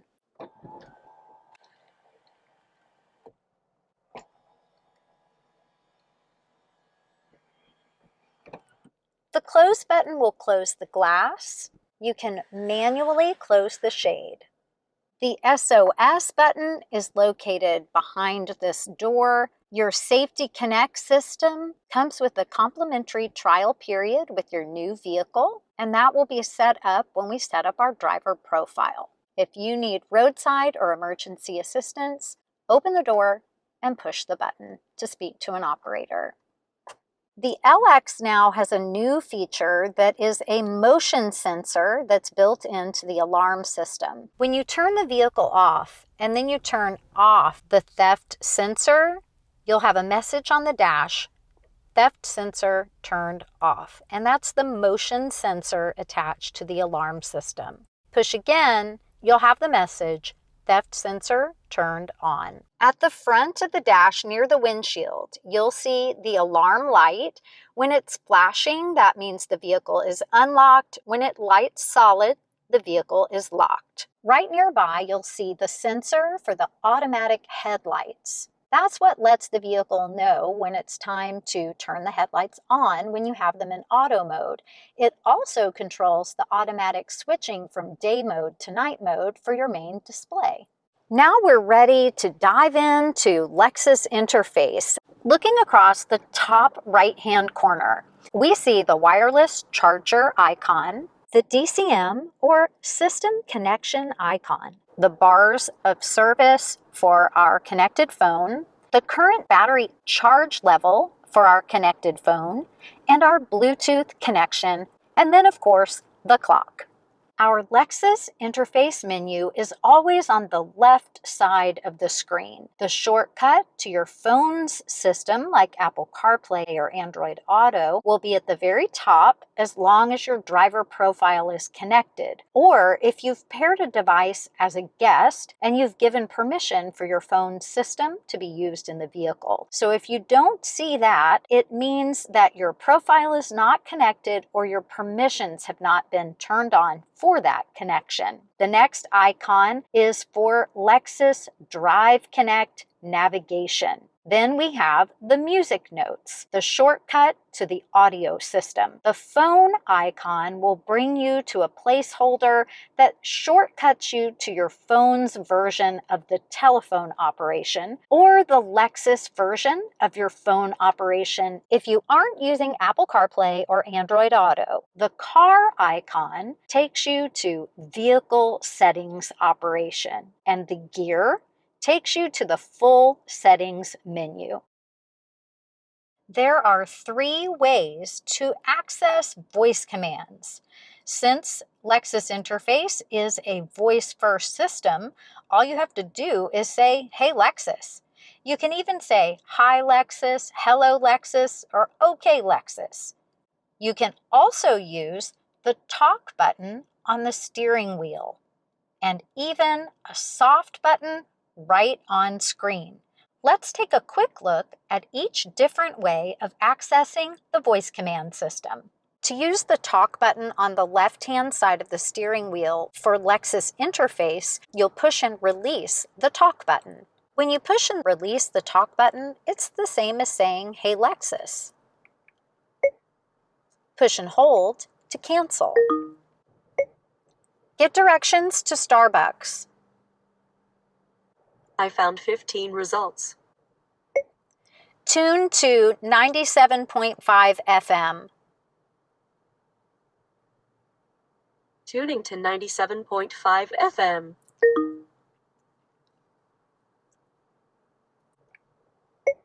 I want to listen to First Wave on satellite radio. Tuning to First Wave on XM. To interact by voice with your telephone's assistant, either use your phone's wake word, like "Hey Siri," or push and hold the talk button on the steering wheel. With the Lexus system, you push and release to activate and push and hold to cancel. With your phone's assistant, it's the opposite. Push and hold to activate and push and release to cancel. Another way to access voice command is with the soft buttons on screen. Just touch the magnifying glass icon. When you're driving, the magnifying glass will change to an image of a microphone.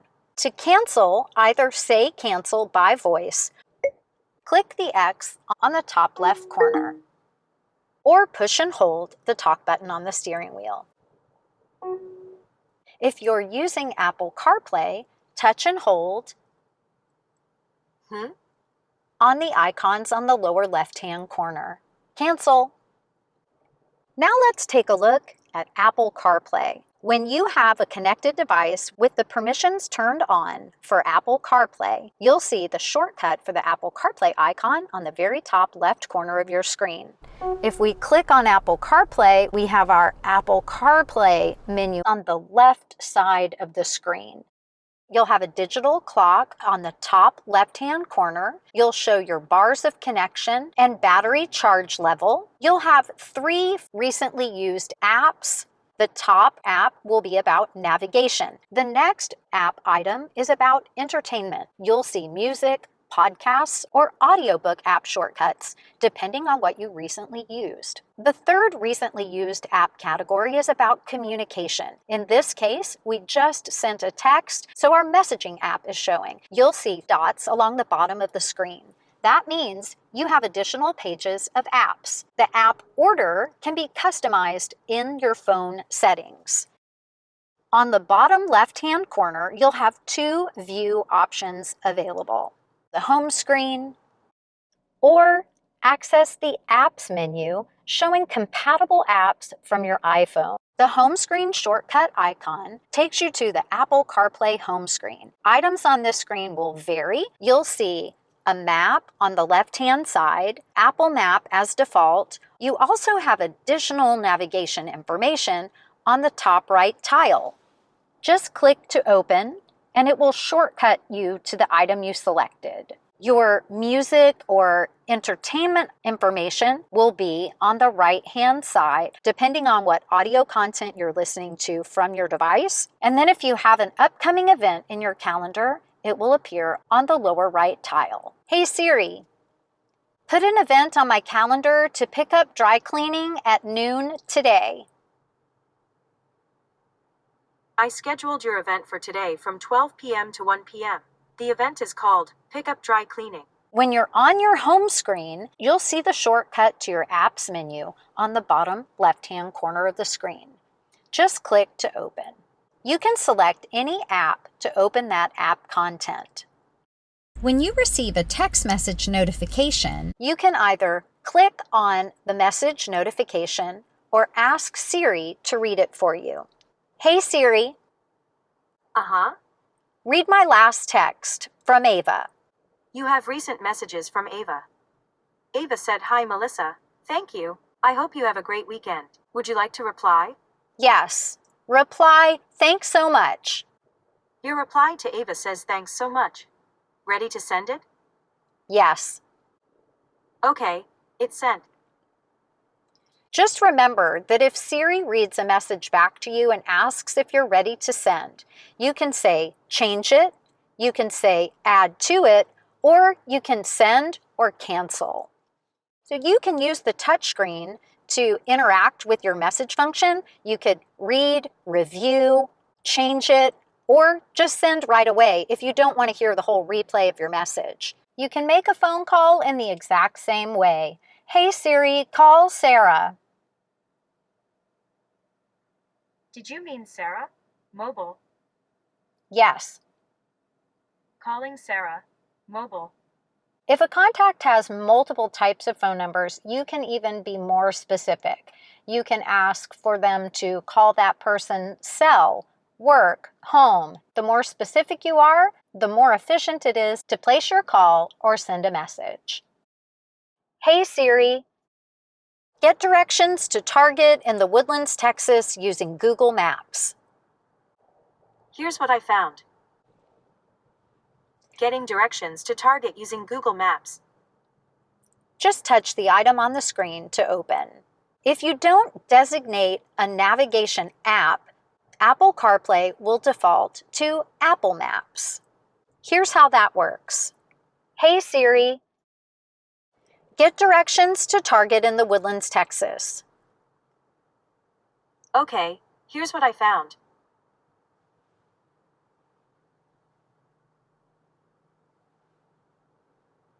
Starting route to Target. Proceed to the route. Cancel navigation. Okay, I've stopped navigating. From your Apps menu to go back to Lexus interface, just click Lexus.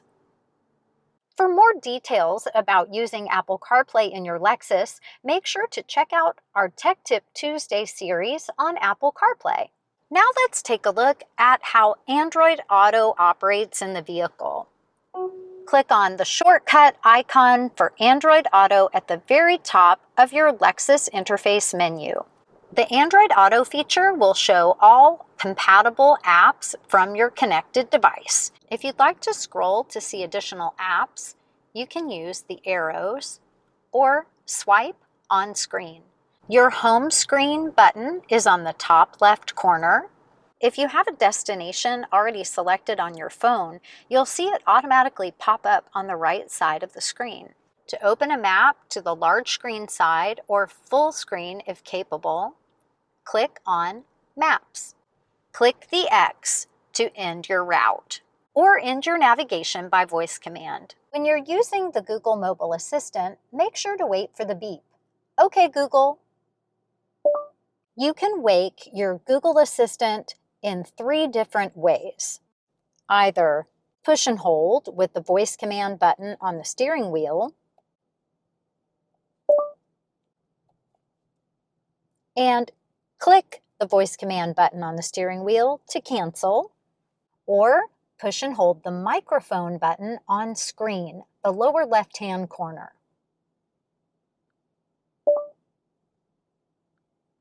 And click to cancel.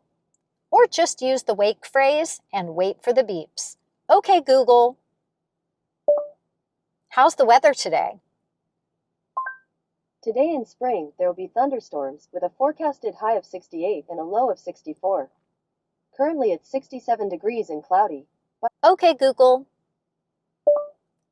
Get directions to Target in the Woodlands, Texas. Target is 7 minutes from your location by car in light traffic. Once you have your destination on screen, you can just start to drive or click on the lower left-hand corner to begin your navigation. Okay, Google. Send a text to Sarah. Sarah, sure. What's the message? Hope you're having a great day. Sending your message saying hope you're having a great day. Okay, Google. Call Target in the Woodlands, Texas. Calling Target. To come back to the Lexus interface system, click your Home button and click Lexus. For more details about using Android Auto in your Lexus, make sure to check out our Tech Tip Tuesdays all about Android Auto. Now let's take a look at our Drive Connect cloud-based navigation system. Keep in mind that Drive Connect is a bundle of services: the cloud-based mapping system, the Destination Assist live operator, where you can actually just say, "Hey Lexus, call Destination Assist." Calling Destination Assist. And then we can get help from a live Call may be operator. recorded and monitored for quality purposes. Please hold while I connect you to a response specialist. The Drive Connect bundle also includes your Intelligent Assistant. The Intelligent Assistant is the Lexus voice assistant on steroids. It is so smart, it is actually learning. It is also connected to the cloud. Some other items to be aware of on screen: you can choose the map view, a tilted 3D view, the 2D view facing the direction that you're currently facing, or the north up 2D view, which will have the map oriented with north at the top. Most people prefer the 2D or 3D direction facing view so that the map turns as you turn. Using 2 fingers, you can tilt or bring it back to 2D. You can move the map to explore. You can pinch to zoom out or pull apart to zoom in. If you have moved around on the map, click Recenter to bring you back to your location. You can also click the plus or minus to zoom, or just ask Lexus, "Hey Lexus, zoom in on the map." Okay, zooming in. Selecting more options, you can turn off or on your traffic flow information. You can click to call Destination Assist if you didn't want to do it by voice command. And you can shortcut to the navigation settings. Clicking About will give you information about the systems being used with the cloud-based maps. On the lower right-hand corner, you can mute your navigation audio or turn the sound back on. You can end your route by clicking End, or opening your route information details and clicking End Trip, or by voice command. To end your trip by voice command, try this. Hey Lexus, cancel my trip. Canceling trip. Let's enter an address in the Lexus Drive Connect navigation system by voice command. Hey Lexus, What can I do for you? get directions to 12000 Katy Freeway, Houston, Texas. I found 12,000 Katy Freeway. Would you like to go now? Yes. Calculating route to 12,000 Katy Freeway. Proceed to the highlighted route. Hey Lexus, cancel my navigation. Canceling trip. When you aren't driving, you can type on screen to search for a point of interest or even enter an address by typing into the keyboard. Click on the magnifying glass, then click on the search bar. Then you can start typing in the address or a business name, and you'll see suggestions across the top that you can choose from. Select the item that you want, and then click to open and start your navigation. A great shortcut to destinations is accessed right on screen. Just click on the magnifying glass or the microphone if the vehicle is in motion, then touch Destinations on the right-hand side of the search bar. If you have set up your home or work locations in your Lexus app, they'll appear here. If you haven't set up the shortcut for home or work, it will appear grayed out and it'll say that the item hasn't been added. Make sure to open your destinations in your Lexus app and then customize those features. The favorites that have been saved for your driver profile will appear under Favorites as long as your driver profile is the active profile in the system. Just click to go back. You can see recent searches and items that have been sent to the car. If you haven't used the Google Location Send to Car feature yet through the Lexus app, then you won't have anything on this list. Scrolling down, and you'll see shortcuts for popular points of interest: food, fuel, parking, and hospitals. And don't forget, you can always access this by voice command. Click the X to close. Hey Lexus, What do you want to do? show my navigation favorites.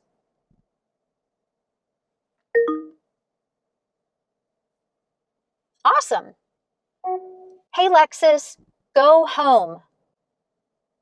I found 9360 Grogan's Mill Road. Would you like to go now?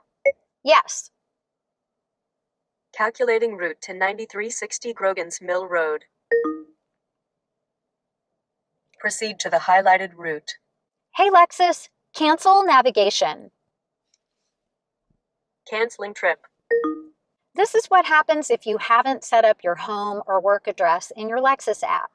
Hey Lexus, get directions to work. Sorry, I could not find a saved address for work. Please set up favorites in your Lexus app to enable this feature. So even though she says to set up favorites in your Lexus app, you're specifically going to set up your work address or your home address for those shortcuts. If you'd like to use the Lexus voice command system to navigate to a route, you can do that. Hey Lexus, get directions to Starbucks. I found 15 results. The first is Starbucks at Rayford Road. Would you like to go to that one? No. The next one is Starbucks at Grogan's Mill Road. Would you like to go there? Yes. If you're not driving, you can also review the Calculating list on route to screen Starbucks. and just click on the item that you would like. Proceed to the highlighted route. But if you're driving, let the system prompt you with the options and then choose the location you want by voice. You can save this location as a favorite. It's important to note that even though you can save favorites right in the system on the vehicle, in order to save your home or work location or manage your favorites list, you'll want to do that in the Lexus app. Open the app and then click Find in the menu on the lower right-hand corner of your app. Select Destinations to open the My Destinations menu. Then you can customize your address for home and work, manage your favorites list, send locations to your Lexus, and even view recent destination searches. Now let's come back to the map. Choose the right-facing arrow to review your route. Scroll to Open Alternative Routes. Select to hide and click Go Proceed Now. to the highlighted route. Once you have a highlighted route on the screen, there are a few additional things that you can do. You can expand or shrink your route details. You can open your destination information so that you can review the address, how many miles away it is, how long it's going to take for you to get there. You can end the trip, add a stop. Target in the Woodlands, Texas. I found 15 results near the Woodlands, Texas. The first is Target Grocery at 1100 Lake Woodlands Drive. Would you like to go to that one? Yes. Would you like to add it as a stop or start a new trip? Add it as a stop. Adding Target Grocery as a stop. Proceed to the highlighted route. Now we have 2 destinations on our route. If we click on the drop-down arrow, we'll see that our first stop will be Target, and our next stop will be the restaurant.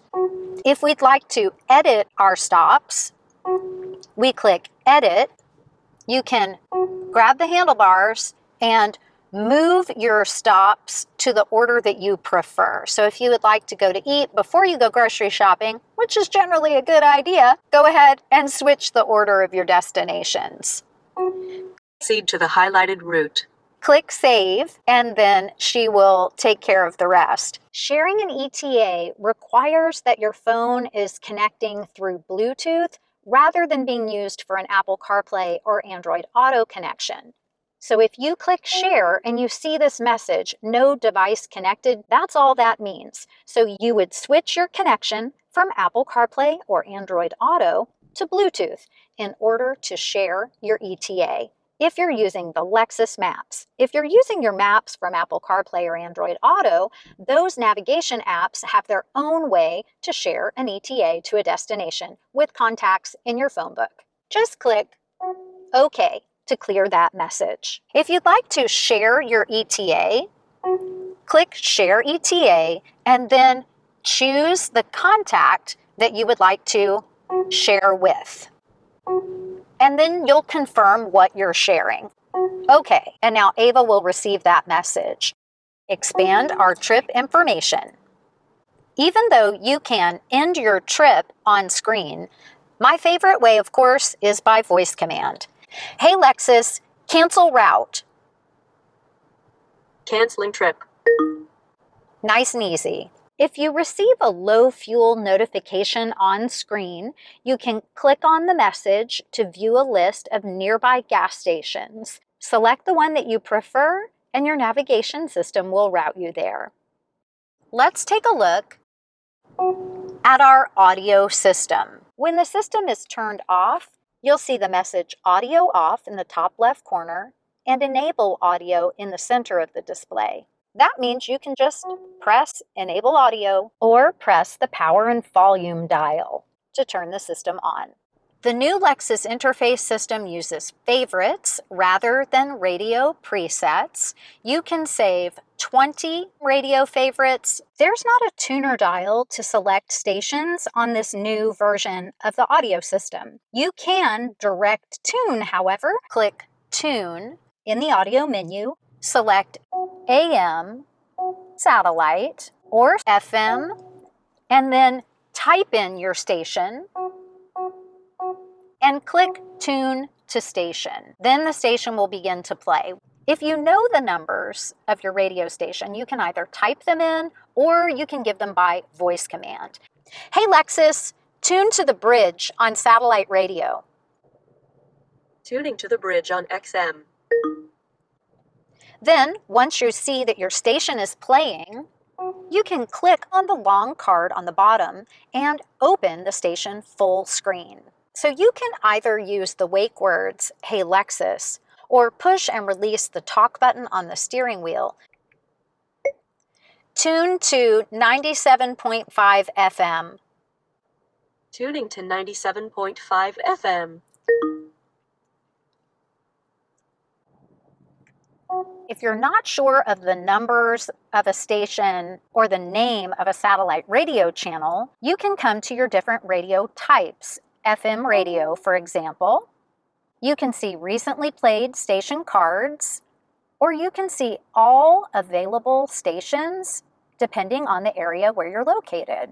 You can also sort based on the type of music that you would like to listen to and see the stations that play that content so that you can choose what you would like.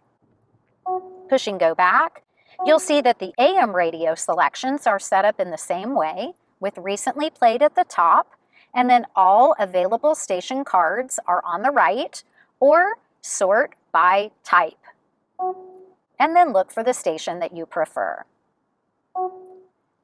The satellite radio selection is a little bit different. Satellite radio has been sorting stations by genre for a very long time. So a new item is this recommended for you feature. So this is going to be based on content that you have listened to, and it's going to make suggestions for you.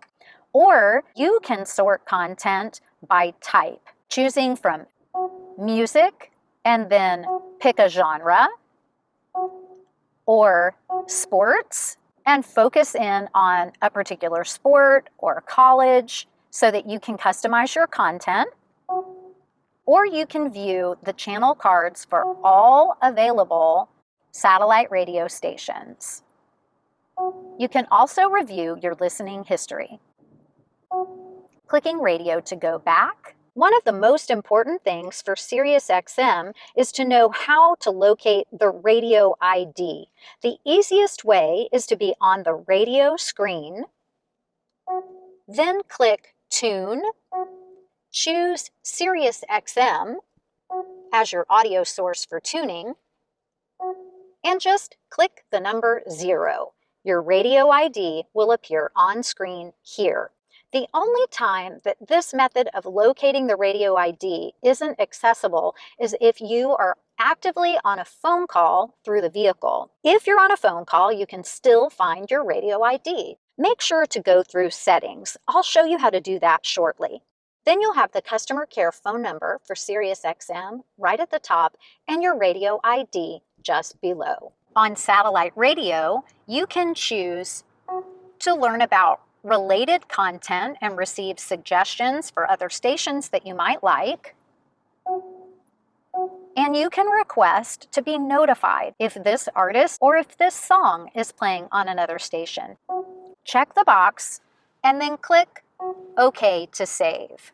If you need to manage the customizations that you've made, click Manage and you'll be able to shortcut to that part of our settings. So right now we have one alert enabled. If we want to edit, click Edit. You can either delete individual items or delete all. Come to Manage, and if the vehicle is in park, you'll be able to see the content that you've customized. If the vehicle is in drive, that customization is not available. In fact, there are a lot of settings that you won't be able to access when the vehicle is in drive or in motion. Coming back to our music screen, when you see the HD logo light up in orange, and then you'll see numbers after it, that lets you know that this is an HD radio station. That means they have their main analog station that has a digital overlay to boost their sound quality, but they also have digital programming. So if we just go up 1, we are now on this station's second programmed channel, which happens to actually just be a digital channel. Now we're on HD2 for this station. Coming back to the main station, 104.1, HD1, this is their main station. You can even see the available HD stations in the tile format when you scroll through the station list. To save favorites, once the station is playing, click the heart, and that means you've added the favorite. You can click undo really quickly if you made a mistake, no problem, but you could also just click the heart to remove that favorite. Look at your favorites in list view, click edit. You can click on the minus to remove a favorite. So you have multiple ways to remove a favorite. When you're finished editing from the list, click Done Editing. Once you have favorites saved and you're in list view, you can organize those favorites and put them in whatever order you prefer. You can grab the handlebar to rearrange them. Just touch and hold on the bars, drag that where you want it, and it's automatically saved. So if you push radio and you go back to your main radio screen, you'll now see your radio favorites in the order that you saved them. If you click sources, you'll notice that radio is now considered its own source. When we used to go to sources, we would choose AM, FM, satellite, Bluetooth. Well, now radio is its own source. And then once you're in radio, you would choose AM, FM, or satellite. Coming back to sources, Bluetooth is going to be the phone's Bluetooth device for Bluetooth connected music or audio content from your phone. When you see Apple Music and Amazon Music listed here, these are streaming services that require a subscription to that service. They also require the Wi-Fi hotspot data subscription through AT&T, and you link these music accounts through your Lexus app. Coming back to the music notes, and that's your Lexus interface audio system. And click on the phone icon to open our telephone system on screen. There are two different versions of the telephone system. One version is if you're using your phone through Apple CarPlay or Android Auto. The other version is if you've chosen to connect your phone to Bluetooth only. Let's take a look at both. You can shortcut to the device list and manage your devices to manage your phone device list. That gives you a quick and easy way to come back and reselect for Apple CarPlay or Android Auto connection. You can choose to forget your device or come up to Manage Devices and add an additional device or switch from one device to another if you have multiple phones paired to your vehicle. Most people will use Apple CarPlay or Android Auto for telephone operation. If you have left Apple CarPlay, for example, go to the audio screen or use Lexus navigation and you see the Lexus interface menu, you can either use voice command to go back to your phone or just push the telephone icon. If your phone is connected for Apple CarPlay or Android Auto, you'll see a shortcut back to that version of your telephone screen. So this is what it looks like for Apple CarPlay. Just click on the shortcut, taking you directly to your phone feature on your connected device. So now we are in phone feature for Apple CarPlay for this phone. So we have all of our normal Apple CarPlay and phone capabilities. Phone favorites, recents, contacts, the keypad, and even voicemail. To interact by voice with your telephone's assistant, either use your phone's wake word like Hey Siri, or push and hold the talk button on the steering wheel. You can make calls and send text messages from any screen. You don't actually even need to be in the phone screen on the main display. Just use your voice commands. Clicking on our app menu in Apple CarPlay, clicking on Lexus, and coming back to the Lexus interface menu. But there is also a way to switch to using Bluetooth only, so you won't have Apple CarPlay or Android Auto features or apps showing on your screen. This is going to be similar to our previous multimedia system. Now let's take a look at how the Bluetooth only phone connection operates.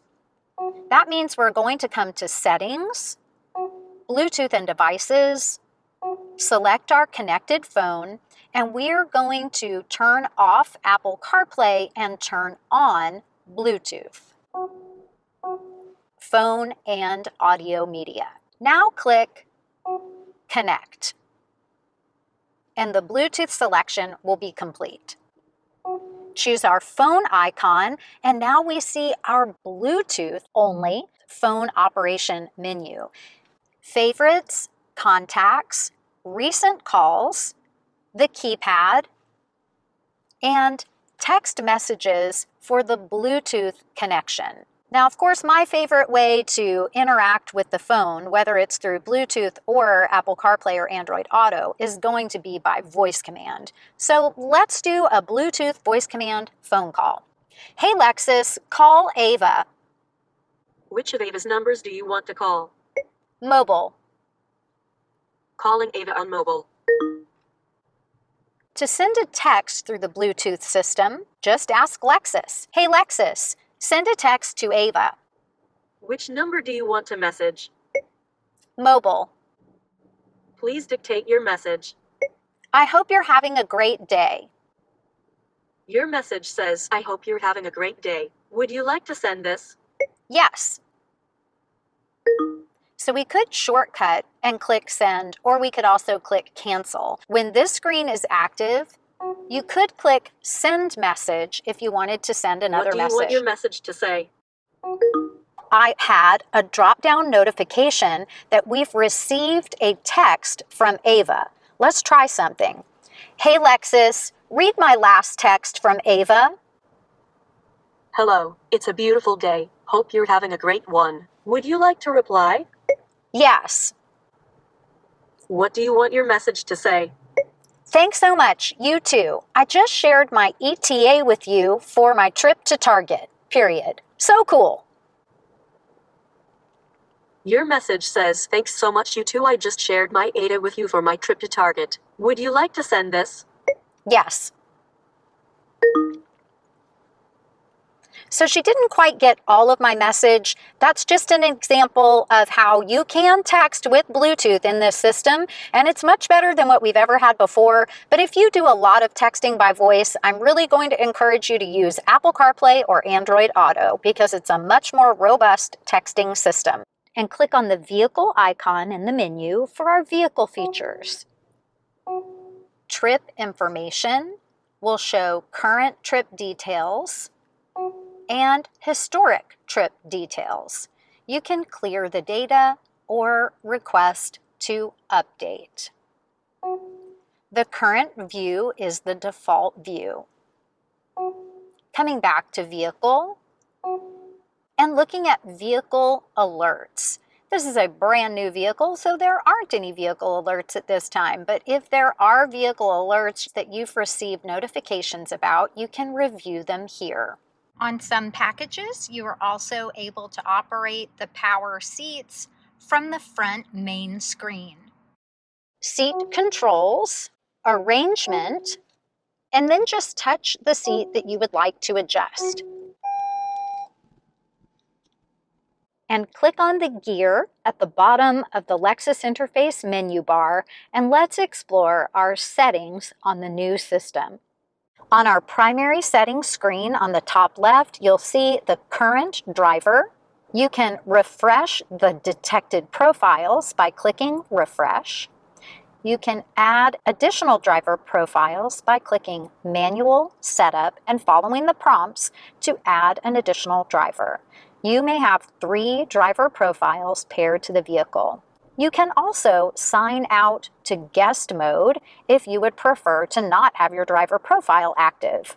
Before you sign out to guest mode, make sure you know the PIN for your Lexus account. To set or reset a PIN, open your Lexus app, click on the profile icon, click Account, and then Security Settings. If you've set a PIN, it's going to say Reset PIN under Account PIN. If it doesn't say Reset, it will say Set PIN, and that's going to allow you to set up a new PIN. But if you don't remember it, go ahead and reset it. It might ask you to sign back into your Lexus app just for authentication purposes.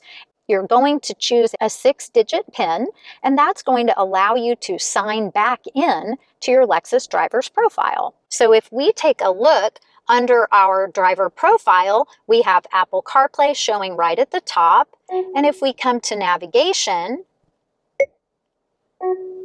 and take a look at our destinations from our Lexus app, we'll see that we have a home address that's been added. We don't have a work address set up at this time, but we could add that in the app if we'd like to. And we also have favorites that have been saved to this driver profile. But if you'd like to valet park and you don't want this information to be accessible to a valet, come to Settings, Sign Out to Guest Mode. In Guest Mode, notice that our Apple CarPlay is no longer accessible. And if we come to our maps, open destinations, and in guest mode, home and work are not available in guest mode. Also, our favorites that are saved to our driver profile will not show here. You can set favorites in guest mode if you would like. But this way, your private information will not be accessible while you are not in the vehicle. If we look at the top left, it says current driver is the guest driver profile. Click on your driver profile name, and then you'll be prompted to enter your 6-digit PIN. There's not an enter button. You just complete entering the PIN, and then your driver profile will load and your settings will be automatically adjusted for you. You'll notice that if the vehicle has trouble connecting to your profile, then you can just choose your profile and sign in with your PIN. To delete a driver profile, select the primary driver profile, click Edit, and then you can click on the minus symbol to delete any driver profiles that you would prefer to remove from the system. Make sure to note that you do have to be on the primary driver profile in order to delete a primary driver. Coming to personal info, we see that we are the primary driver saved to the vehicle. This is the Bluetooth device, the phone that's associated with my driver profile. I can manage devices if I'd like to add another device or choose a different phone to be my primary connected phone. Clicking Settings to go back, coming back to Personal Info, and this is where we link the key for our driver profile. Make sure to have only one key in the vehicle. That's going to be your selected key that helps your profile to be loaded when the key is detected by the vehicle. You can reset the settings to go back to the factory default. You can also choose to delete this driver.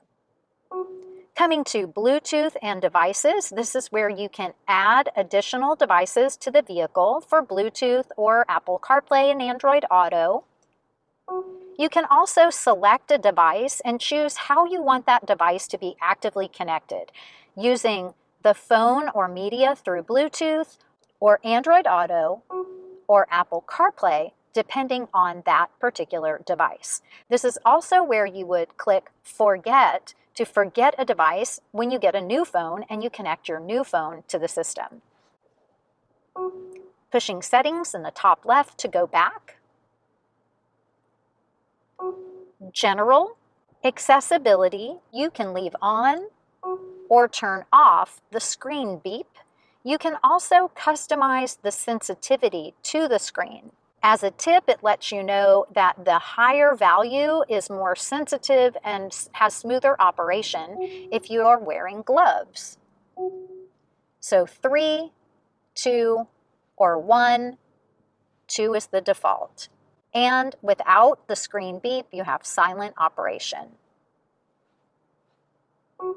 Date and time. This is the long way around to get to the clock settings. The shortcut for clock settings, just click the clock, and then you're right back where we just were. Settings, General, Date and Time. If you have the Lexus Drive Connect system, which is the navigation bundle of cloud-based connected maps, you'll have the capability of setting your date and time by GPS. You can also choose a 24-hour clock, just toggle to turn that feature on, or a 12-hour clock. And you can customize the layout of the date format for notifications that will come to the inbox on the vehicle. Now, if you turn off Set Date and Time by GPS, or if your vehicle does not have an active Drive Connect subscription, you'll still have the selection of the 12 or 24-hour clock. You'll see some additional setting customizations. We can adjust our time zone and toggle daylight saving time on or off. You can also click Set Time Automatically. You saw that the time changed right away. With the Drive Connect subscription, the time zone can be automatically detected. Also, with the Drive Connect subscription, daylight saving time can be auto-detected. If you don't have that subscription, don't worry, you can just toggle daylight saving time on or off, depending on the time of year. Based on your time zone and daylight saving settings, you can either choose to set time automatically or set the time manually. When you set the time automatically, the Set Time Manually selection will turn off. If you choose to set time manually, that allows you to adjust your time a bit if you need a little extra. You can even choose Set Minutes to 00 if you need to start back over at the top of the hour. The easiest setting, if you have it though, is of course Set Date and Time by GPS. Choosing keyboard, we can clear our search history. Language and units, you can select English, Spanish, or French. The measurement information can be set automatically based on your region, or you can choose to set it manually and make your selection for the type of miles per gallon or kilometer reading that you would prefer. Now we'll push Settings with the Go Back arrow to go back to the previous screen and come down to Notifications. Choose the things that you would like to be notified about: software updates, vehicle suggestions. You can have this set to on while the vehicle is stopped or off. These suggestions pop up on the multi-information display. You'll also see notifications if you've left a window or the moonroof open. Navigation during calls. This means that voice activation will talk over a phone call, so you would receive your turn-by-turn instructions while you're simultaneously talking on the phone. If you don't prefer that, then toggle that setting to off, like you see it here. The types of notifications that you can receive for navigation are turn-by-turn instructions, traffic alerts, state border guidance, unverified roads, and high occupancy lanes. Coming to Wi-Fi, we have two different capabilities in Wi-Fi. You can subscribe to the Hotspot with AT&T. The vehicle currently comes with a trial. Having a hotspot in your vehicle allows passengers to use phones or tablets that don't have data plans to use your vehicle's hotspot to connect to the internet. A Wi-Fi hotspot is also required for the Apple Music and Amazon Music streaming services that are compatible with the vehicle. Toggle to turn on the hotspot. You can customize the password, or you can choose Connect without a password. That's going to allow 2 minutes for people that are in your vehicle to connect to your hotspot without using a password. You'll see a countdown clock appear here. So you're not disabling the password permanently, just for a short window of time if you would like your passengers to be able to just hop on your hotspot really easily. You do need to stay on this screen for that permission to be available. Otherwise, the countdown clock will just stop. When you leave that screen, if you come back to the hotspot, you'll notice that the password has been re-enabled. The other Wi-Fi capability allows your vehicle to connect to an external Wi-Fi network. If you choose to connect your vehicle to a Wi-Fi network, it's going to temporarily disconnect from Apple CarPlay or Android Auto. You would click Continue to allow that feature to turn off, turning on the Wi-Fi capability to let your vehicle connect to an available network. Choose the network that you would like to connect to, type in a password if required.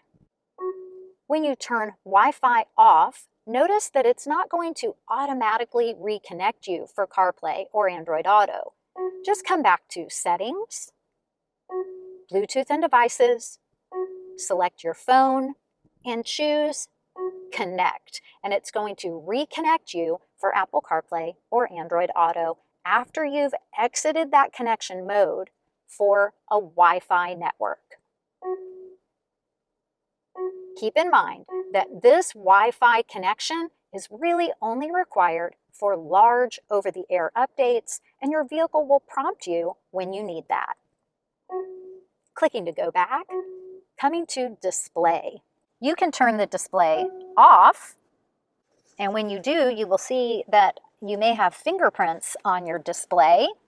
A good idea is to keep a lint-free microfiber type cloth in the vehicle. With touchscreens, it's just something you have to be aware of. If you've turned the screen off, touch the screen. It says touch to turn screen on. Just touch right on that message to turn your display back on. And the screen will be back on, and you can choose additional customizations. You can allow the screen to change from light to dark mode based on the time of day and ambient light. You can choose for that setting to adjust automatically, or you can manually select light, which would be daytime mode, or the dark theme for nighttime mode. You can also adjust the brightness and contrast of your display. Choosing the camera selection, you can adjust the brightness and contrast for how the screen appears from the camera view. Pushing go back and coming down to sound and media. The vehicle has an automatic sound levelizer. When you turn that on, that means that the vehicle is going to automatically adjust volume based on driving speed. If your phone is currently connected for Apple CarPlay or Android Auto, you'll notice that some of the sound settings are going to be grayed out. That means those settings apply to a phone that's connected using the Bluetooth only connection. Click on the gear, open Bluetooth and Devices, select your phone's device, and then choose a Bluetooth connection for phone and media. Now let's come back. Settings, sound and media, and now we can see our additional customizations for a Bluetooth connected device. You'll notice that it's not possible to have a Bluetooth only connection and an Apple CarPlay connection or Android Auto. It's just one connection type or the other. For phone volume settings, you can adjust the volume of your ringtone. If you're going to text using a Bluetooth connection, you can adjust the volume for the new message setting here. If you have an iPhone, in order to have text messaging come through Bluetooth on the vehicle, make sure that you open the Bluetooth settings on your iPhone. Look for Lexus LX Connected and click on the Information menu. We want to turn on Show Notifications. That will allow text messages to come through the system on the vehicle when the phone is connected for Bluetooth instead of Apple CarPlay. Once your texting permissions are turned on in your phone, you'll see the new message volume setting is accessible and you can control the volume level. You can also adjust the received volume for Bluetooth connected calls. Scrolling down for the voice on the vehicle, so the system voice and the driving assist notification volume. The surround sound settings can be customized from 3D, 2D, or you can turn surround sound off if that's your preference. Coming to sound tuning to adjust the treble, mid-range, and bass of whatever audio source you are currently listening to. You do have to have the audio system turned on. Just press the power and volume dial, and then you'll have access to those customizations. You can also adjust the speakers for balance and fade. If you've made an adjustment and then you would like to recenter the sound in the vehicle, just click Recenter. Coming to media, you can choose the default source for where the vehicle should be searching for music if you give a voice command asking for certain music to play. You can turn cover art on or off. Coming to your additional audio sources, radio for AM or FM. You can allow FM information to be displayed. You can turn off or on the HD station signals for FM or AM. You can clear the radio station history. Coming to the Grace Note database, you can allow this to be turned on so that you can have up-to-date artwork and information. If you turn this off, you also will not be able to have an auto-generated station list based on the vehicle's location. This is a nice item to leave turned on. Hybrid radio was a way to use cellular data connection to make up for a poor radio signal, but the feature has been discontinued, and an over-the-air update will remove this setting from your system. SiriusXM settings, you can allow notifications from SiriusXM. You can block explicit content. This system does have a tune start that allows songs to start at the beginning of the song rather than partway through. It's a pretty cool detail. You can also clear your listening history. Within the satellite radio customizations, you can set up notifications for sports, toggling that feature off or on, or customizing alerts for your favorite sport events. Choose your sport, and then choose your team. Go Astros. Now you'll receive notifications about that particular team that you've selected. If you haven't selected a team, you're not going to receive alerts for that particular sport. Coming to music, you can have notifications for specific artists or songs so that you know when a favorite artist is playing. These are selected in your radio system, and you can click Edit, delete all, or just delete one particular item. Coming to help and support, you have a customer support number for satellite radio. This is where you locate your radio ID. Pushing go back again. Coming to navigation, map details. You can allow show speed limit, traffic incidents, free-flowing traffic information, and then you can allow certain points of interest, home, work, favorites, and even nearby parking. If you need to calibrate the map, select Calibrate and drag the map to your set or current position, and then click Save. Map calibration is typically done at your Lexus dealer when they are setting up the vehicle before it's sold. Route options, we finally have a great system for customizing route options. It's so much easier to understand. Do you want to avoid toll roads, highways, ferries, seasonal roads, or border crossings? If you do not have a toll tag for your vehicle, you might want to avoid toll roads, so you would toggle that to on. And now when you are getting navigation from your Drive Connect cloud-based mapping system, it will avoid toll roads. If you do have a toll tag, however, you don't want to avoid toll roads. You'd like the option to be able to use them. So make sure that that is toggled to off. Now we will be allowing toll roads, highways, ferries, seasonal roads, and border crossings. Coming back to Vehicle Customize. Our light settings, we can adjust the sensitivity for the automatic low beam headlights, When you're choosing the sensitivity customization, you're basically telling the system from the baseline or the normal setting, if you'd like the headlights to come on sooner, you want to choose bright or brighter. That's going to increase the sensitivity. If you'd like to delay when they turn on, you would choose dark or darker to allow the auto headlights to turn on a little bit later than normal. Most people prefer the normal setting or to choose to have the lights come on sooner, so choosing bright or brighter for your customization.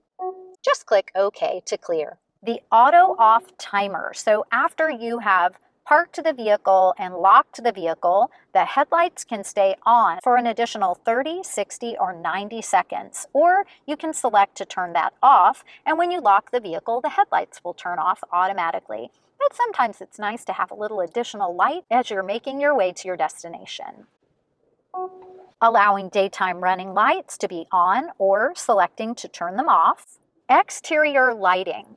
These are your additional welcome lights or puddle lights. You can allow them to stay on for 7.5 seconds, 15 seconds, which is the default, or extend it to 30 seconds. Or you can choose to turn that feature off. And the same can be adjusted for the interior lights, 7.5, 15, 30 seconds, or off. Those items are tied to the door mode operation, so you would want to make sure that your interior lighting door mode is set to on. Illumination. On a Lexus interface vehicle with the customized color themes, you can click on the theme selection and choose from a variety of really beautiful lighting options. You can even choose a custom color. Now, if you are going to set a custom color, you'll click Custom, then click OK. Then click on the color box and adjust on the palette. Click OK to save. You can choose the brightness level and adjust brightness for all zones or by zone. If you choose by zone, then you can adjust each zone of ambient lighting, front, rear, or foot lighting. Coming to door control, the top two items are things that you might want to consider customizing. So this is about automatically locking the vehicle and automatically unlocking the vehicle. Keep in mind that when you walk away from your LX, it is not going to automatically lock for you after it's been driven. This is talking about automatically locking the doors when you are about to drive. So do you want them to automatically lock when you shift out of park? Or do you want them to automatically lock when you get up to speed, which is about 3 miles per hour? Or you can turn that off, and then you will be in charge of locking the doors on your drive. Automatic unlock is something I really like to point out. The default is set to automatically unlock the doors when you shift to park. I like to change that to either off or by the driver's door. If you choose by the driver's door, that means when you've stopped the vehicle and you put it into park, all of the doors remain locked. But when you open the driver's door, they will unlock. If you choose off, when you open the driver's door, all of the other doors remain locked. Make sure to note that if you choose off, the driver and the front passenger can simply exit the vehicle by opening the door. Second row passengers, they'll need to pull the door handle twice. Notice that the first pull will not open the door, but the second pull will unlock and open, but only this door. All other doors remain locked. For locking and unlocking from the electronic key fob, you can turn on or off the 2 presses of the unlock button, which would unlock the entire vehicle on the second press. When you have the lock when door opened feature turned on, it's kind of like tailgating mode. That means even with the back door open, you can close the passenger doors and then use the lock button on your key fob to lock the LX. You're not able to lock from the Smart Access system on the door handle. You'll hear an alert, but you can unlock with Smart Access. You will notice that the mirrors will not fold in because the back door is still open, but the remainder of the vehicle is locked. Close the back door, then the vehicle will finish the locking process. It locks the back door and automatically folds your mirrors in as long as you have that feature turned on. The Smart Access system can be customized to unlock the driver's door only when you're unlocking from the driver's door handle, or to unlock all doors when you're unlocking from the driver's door handle. There is an automatic relock timer. That means that if you have unlocked from the key fob and you haven't opened a door, so maybe you clicked unlock on your key fob, you forgot something, you walked away, and then you came back, your vehicle will relock for you. Do not confuse this with going for a drive, putting the car in park, and then walking away without locking your car. It is not going to do that. This means that if you have unlocked from the key fob and you have not opened a door, the vehicle will relock after 30, 60, or 120 seconds, or you can turn that off. It will depend on whatever you select. And click OK. You can also increase the feedback tone, so the beep sounds when you are operating the buttons on your key. If you would like to customize the opening position of the back door from the settings on the main screen, just click Opening Position and you can choose 5, 4, 3, 2, or 1 for your opening position. Make your selection, click OK, and then you can press the button inside the vehicle to power open the back door and see how you like it. If you are concerned about the height of the opening for your garage to make sure that you're not going to accidentally damage that power back door, test this out when you are not in your garage. Boarding and exit. You can customize the amount of slide for the seat, full, partial, or off. Off means the seat would not move at all when you turn off the vehicle. If you're like me and you're not very tall, you might want the seat only to do a partial slide so that it makes it easier for you to reach the pedals when you're starting the car. Because remember, it is going to stay a little bit back for you to make it easy to get in and out of the vehicle. But once you start the car, then it's going to fully adjust to your saved driving position. But don't forget, you can also just put on your seatbelt and the seat and steering wheel will make these adjustments for you before you even start your Lexus. Now, if you are tall and you have this on full and you already have your saved driving position really far back, or if you're not very tall and you have your driving position saved very high up, it may not make the adjustments that you're expecting because it either does not have any additional room on the track or it is concerned about headroom clearance or foot clearance of rear cabin passengers. You can also adjust the steering column.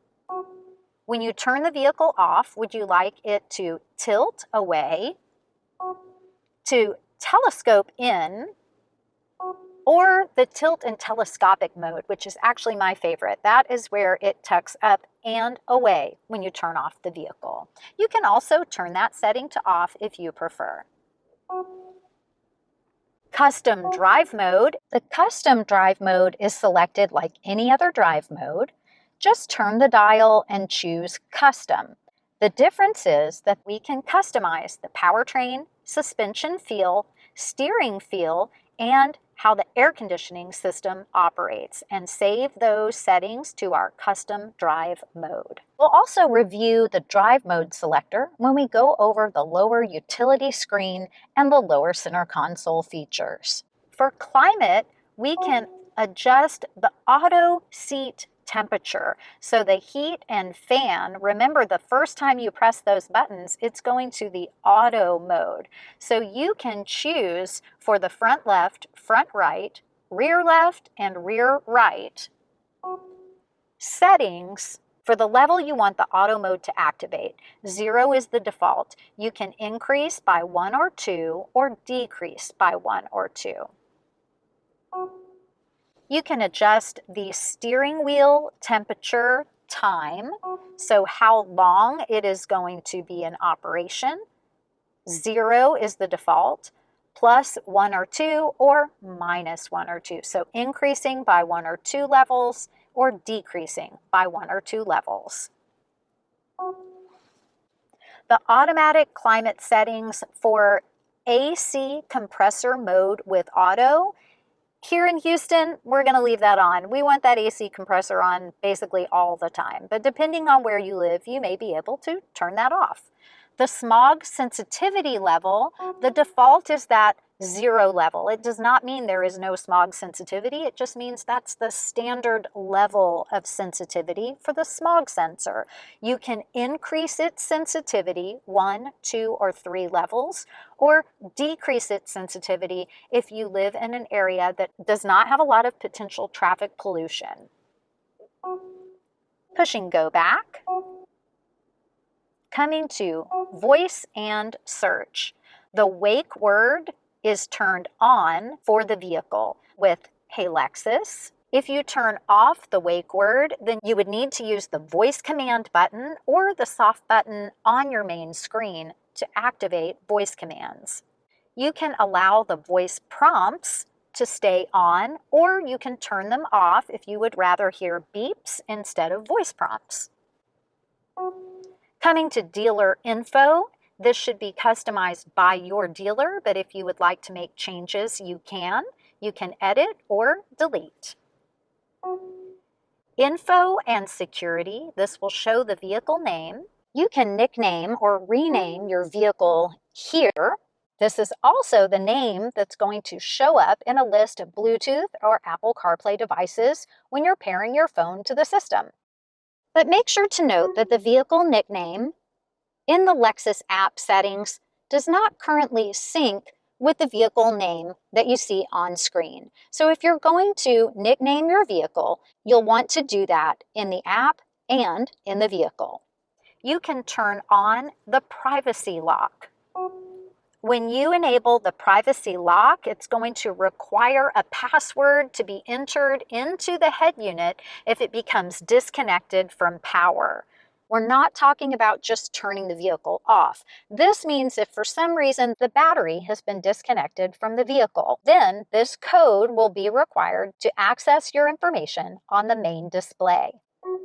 Click OK, and then you can create a password between 4 and 15 characters in length.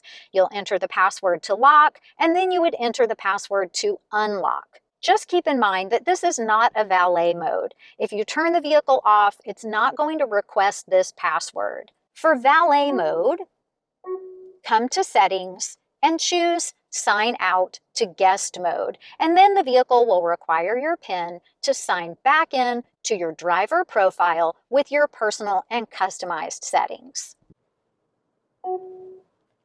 If you valet park your vehicle, you can lock the glove box, locate the mechanical key inside the key fob. Using the mechanical key in the key cylinder, turn it to the left to unlock and open the glove box, and to the right to lock the glove box. Keep the mechanical key with you and give the key fob to the valet. When you're ready to restore the mechanical key to the key fob, just make sure to insert until you hear a click. Coming back to the info and security, this is where you will also do a system reset if you needed to refresh the entire system on the vehicle. It's kind of like our previous version of delete personal data. But if everything is set up the way you want it, do not do a system reset. Software updates, you'll be notified when there are software updates available, and then you would follow the prompts and steps on screen. If you need to reinstall any apps on the vehicle, you can click Reinstall All Apps. Remote authorization is complete. We had already authorized our Lexus account, and we have seen our Lexus remote feature right in our Lexus app. And that's our complete settings menu. Coming down the center console to our new utility display. It's also touch operational, and you use it to control additional climate settings, off-roading features, and it has its own settings screen. You can even turn it completely off. To turn it back on, touch the screen, and then it tells you, touch to turn screen on. Just touch right on that message to turn your display back on.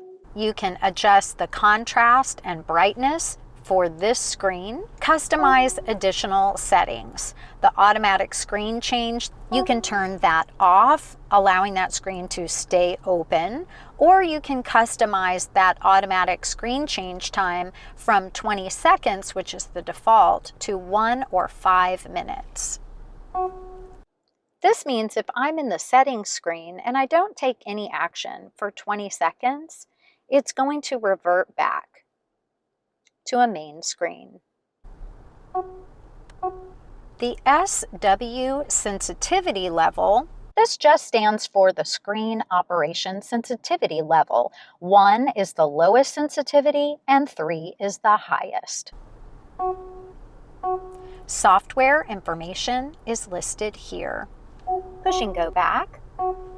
Let's take a look at the climate control system. Most of the climate control buttons are located here. Manual controls to close or open the vents.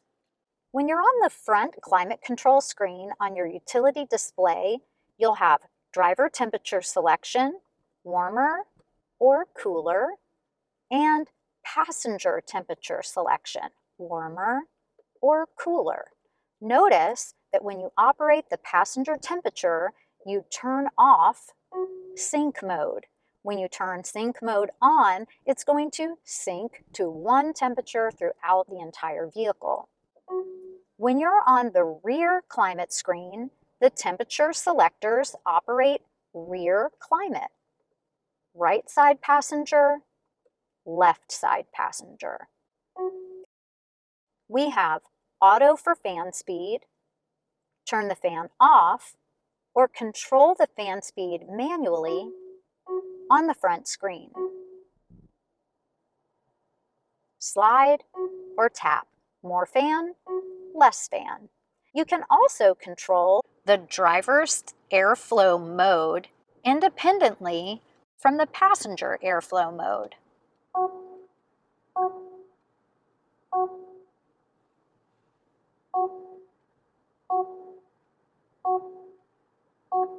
If the defogger is triggered, you're going to see that turn on for both sides.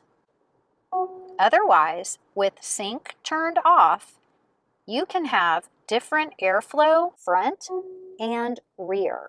If you'd like to select sync, you're going to sync the entire vehicle to one temperature, the temperature selected for the driver's temperature.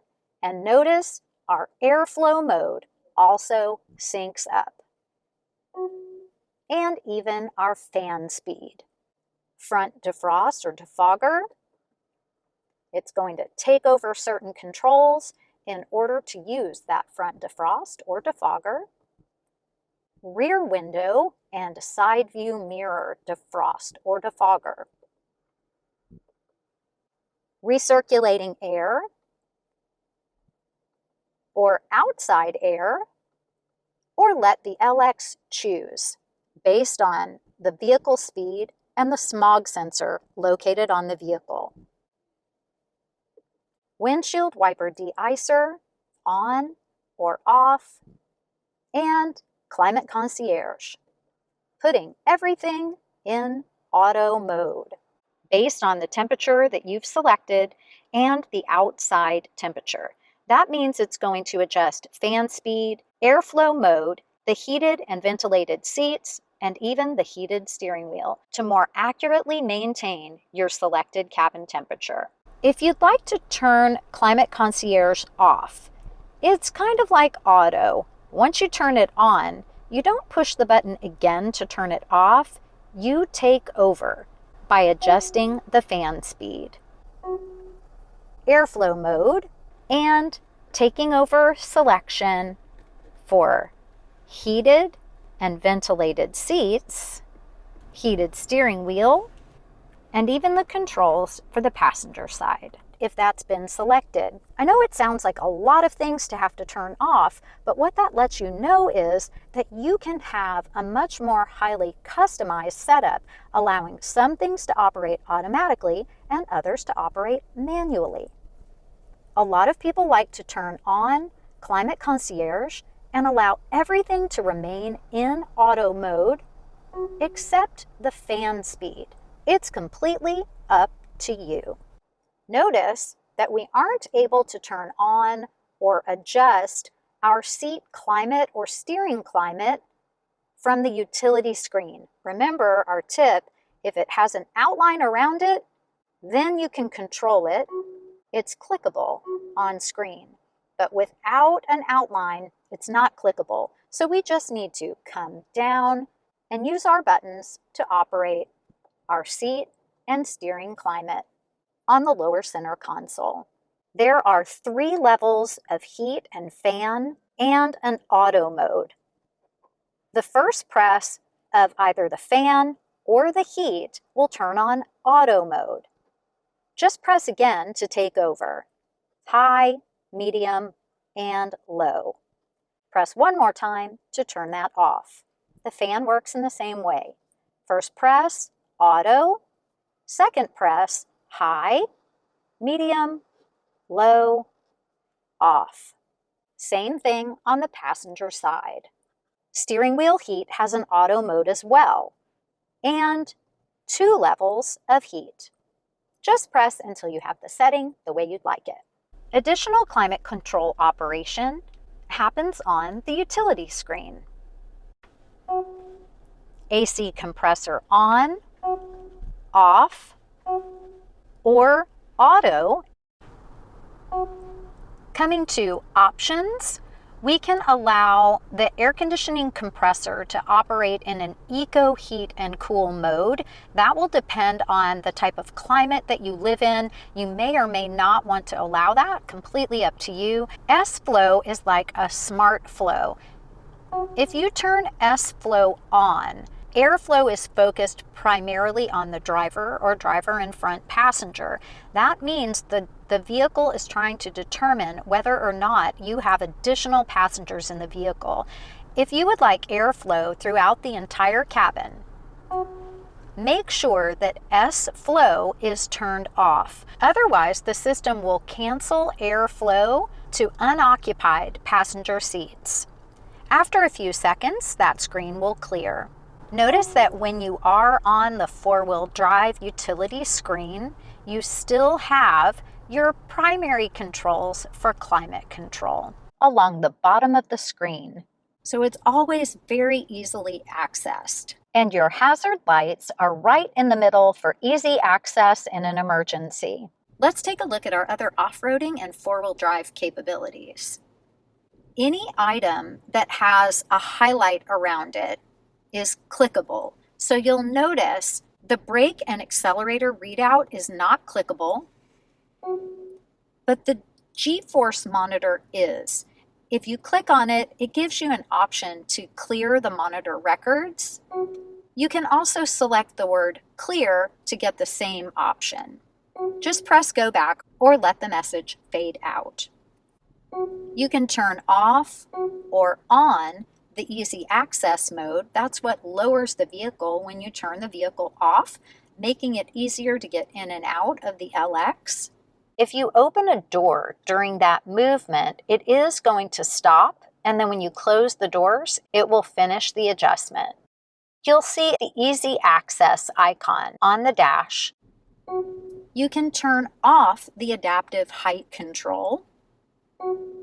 Moving along the lower center console, if your vehicle has adaptive height control, it will be raised or lowered with these buttons. Use the new utility display to view the operation. We are currently in the lowest position, adaptive height control selected to low. If we push the button to raise the height, you'll see it flash, and you'll see an indication of the position adjust. Your adaptive height control setting status is seen here, as well as on the multi-information display. You can also see the nose of the vehicle adjust. Sometimes people are not aware of the movement at all. It is very smooth.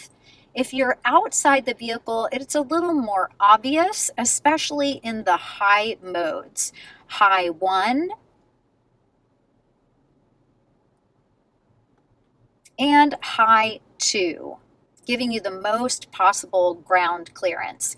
Keep in mind that the height adjustments also are speed sensitive, so this is really more about driving at low speed under off-road conditions on rugged terrain. Some of these adjustments will also happen automatically when you're driving on the freeway. At normal freeway driving speeds, the vehicle is going to make adjustments for better aerodynamics, for fuel economy, and a quieter ride. Coming back down to normal and even down to low. And coming down to our remaining functions. The four-wheel drive features are controlled with the soft buttons on the utility screen, hard buttons and dials on the center stack, and additional buttons on the lower center console. Let's take a look. The mode selector dial is a multitasking dial.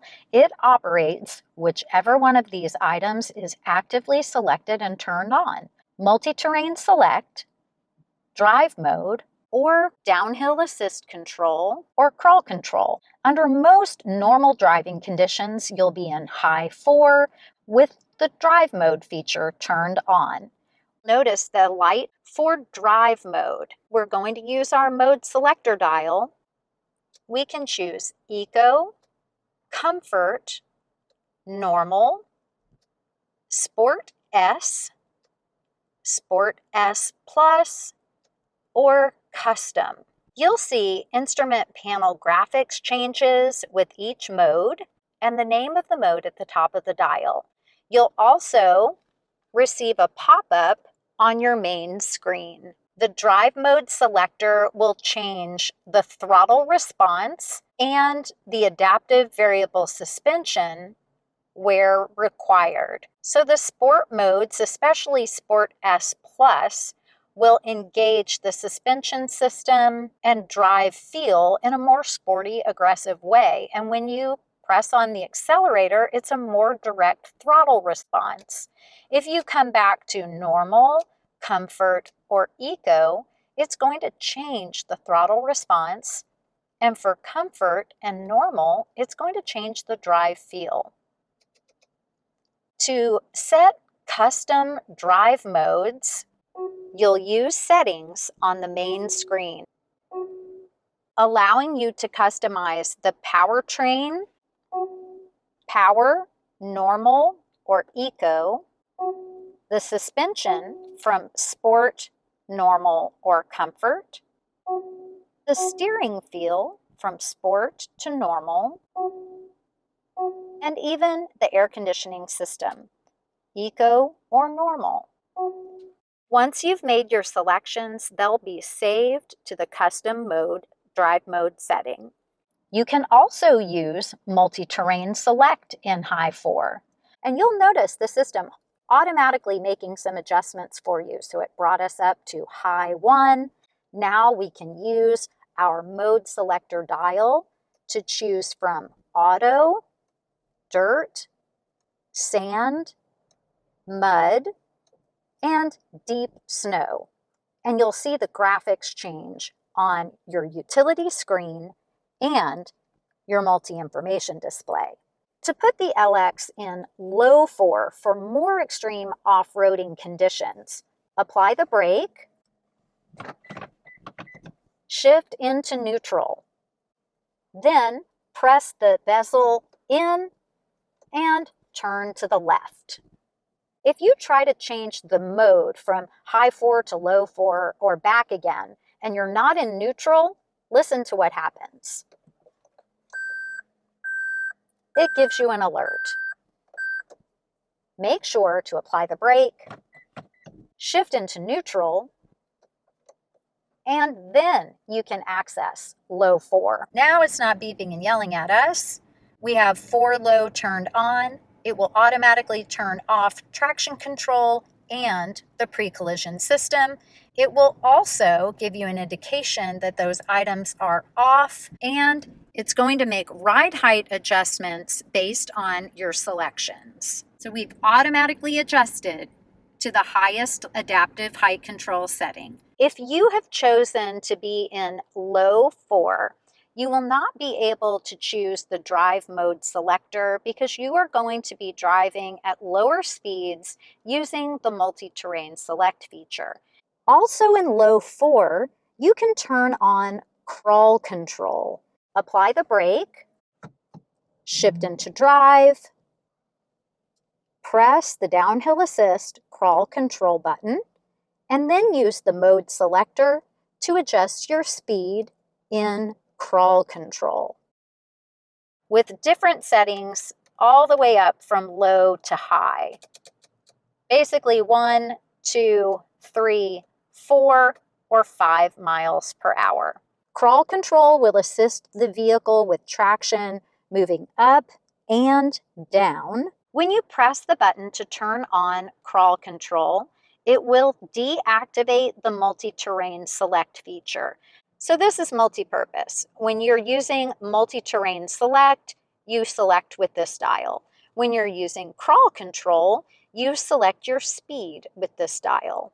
Just push the button again to turn off crawl control, and multi-terrain select will re-engage. Downhill assist control is a setting that's available in high 4. Apply the brake, shift into neutral, crawl will deactivate, and coming back to high 4, and then you can engage downhill assist control, shift back into drive to use downhill assist control. You'll use the mode selector dial to adjust your speed from the lowest setting of 3 miles an hour up to 10 and even 18 miles per hour to assist on long descents. When you turn on multi-terrain select in high 4, or you access the low 4-wheel drive system, you'll see a slightly different screen. This is our multi-terrain select monitor. We have our menu on the left. You have additional ground clearance visuals. You'll see the running boards on the right and left-hand side, and you'll see different markers for the front. See how we have where our wheels are pointing? Those are our yellow lines, always associated with our wheels and direction. But when we get closer to a full turn on either direction, we see that blue line change to show the arc of your intended path. Your backup camera in multi-terrain select mode also shows the running boards, those side angles, so you can really navigate your terrain. That is customizable with our menu on the left-hand side. Clicking through all of our backup camera view line options and shortcutting back to settings. So our menus are very similar and they're all on the left-hand side. Clicking the X to close, toggling through our different view options. That takes us through to a front wheel view, our view that includes the straight ahead view and our running boards. You can also press that hard button, that view monitor button, to toggle you through the same selection. So it's just like clicking the soft button on screen or the X to close. Again, just toggling through, either with the view monitor button or the buttons on screen. Our front view and our dual side view, and this is that under view that you're seeing now. We're also, under certain circumstances, able to access an under rear view mode. That's only going to be accessible at certain times. Otherwise, it will appear grayed out as you see here.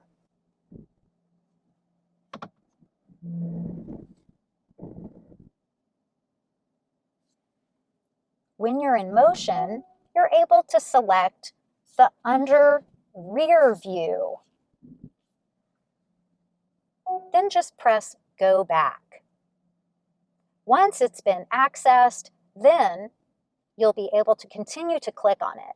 But if it goes gray, then that just means you need to move the vehicle forward a little bit or forward and back until you're able to access that under rear view icon.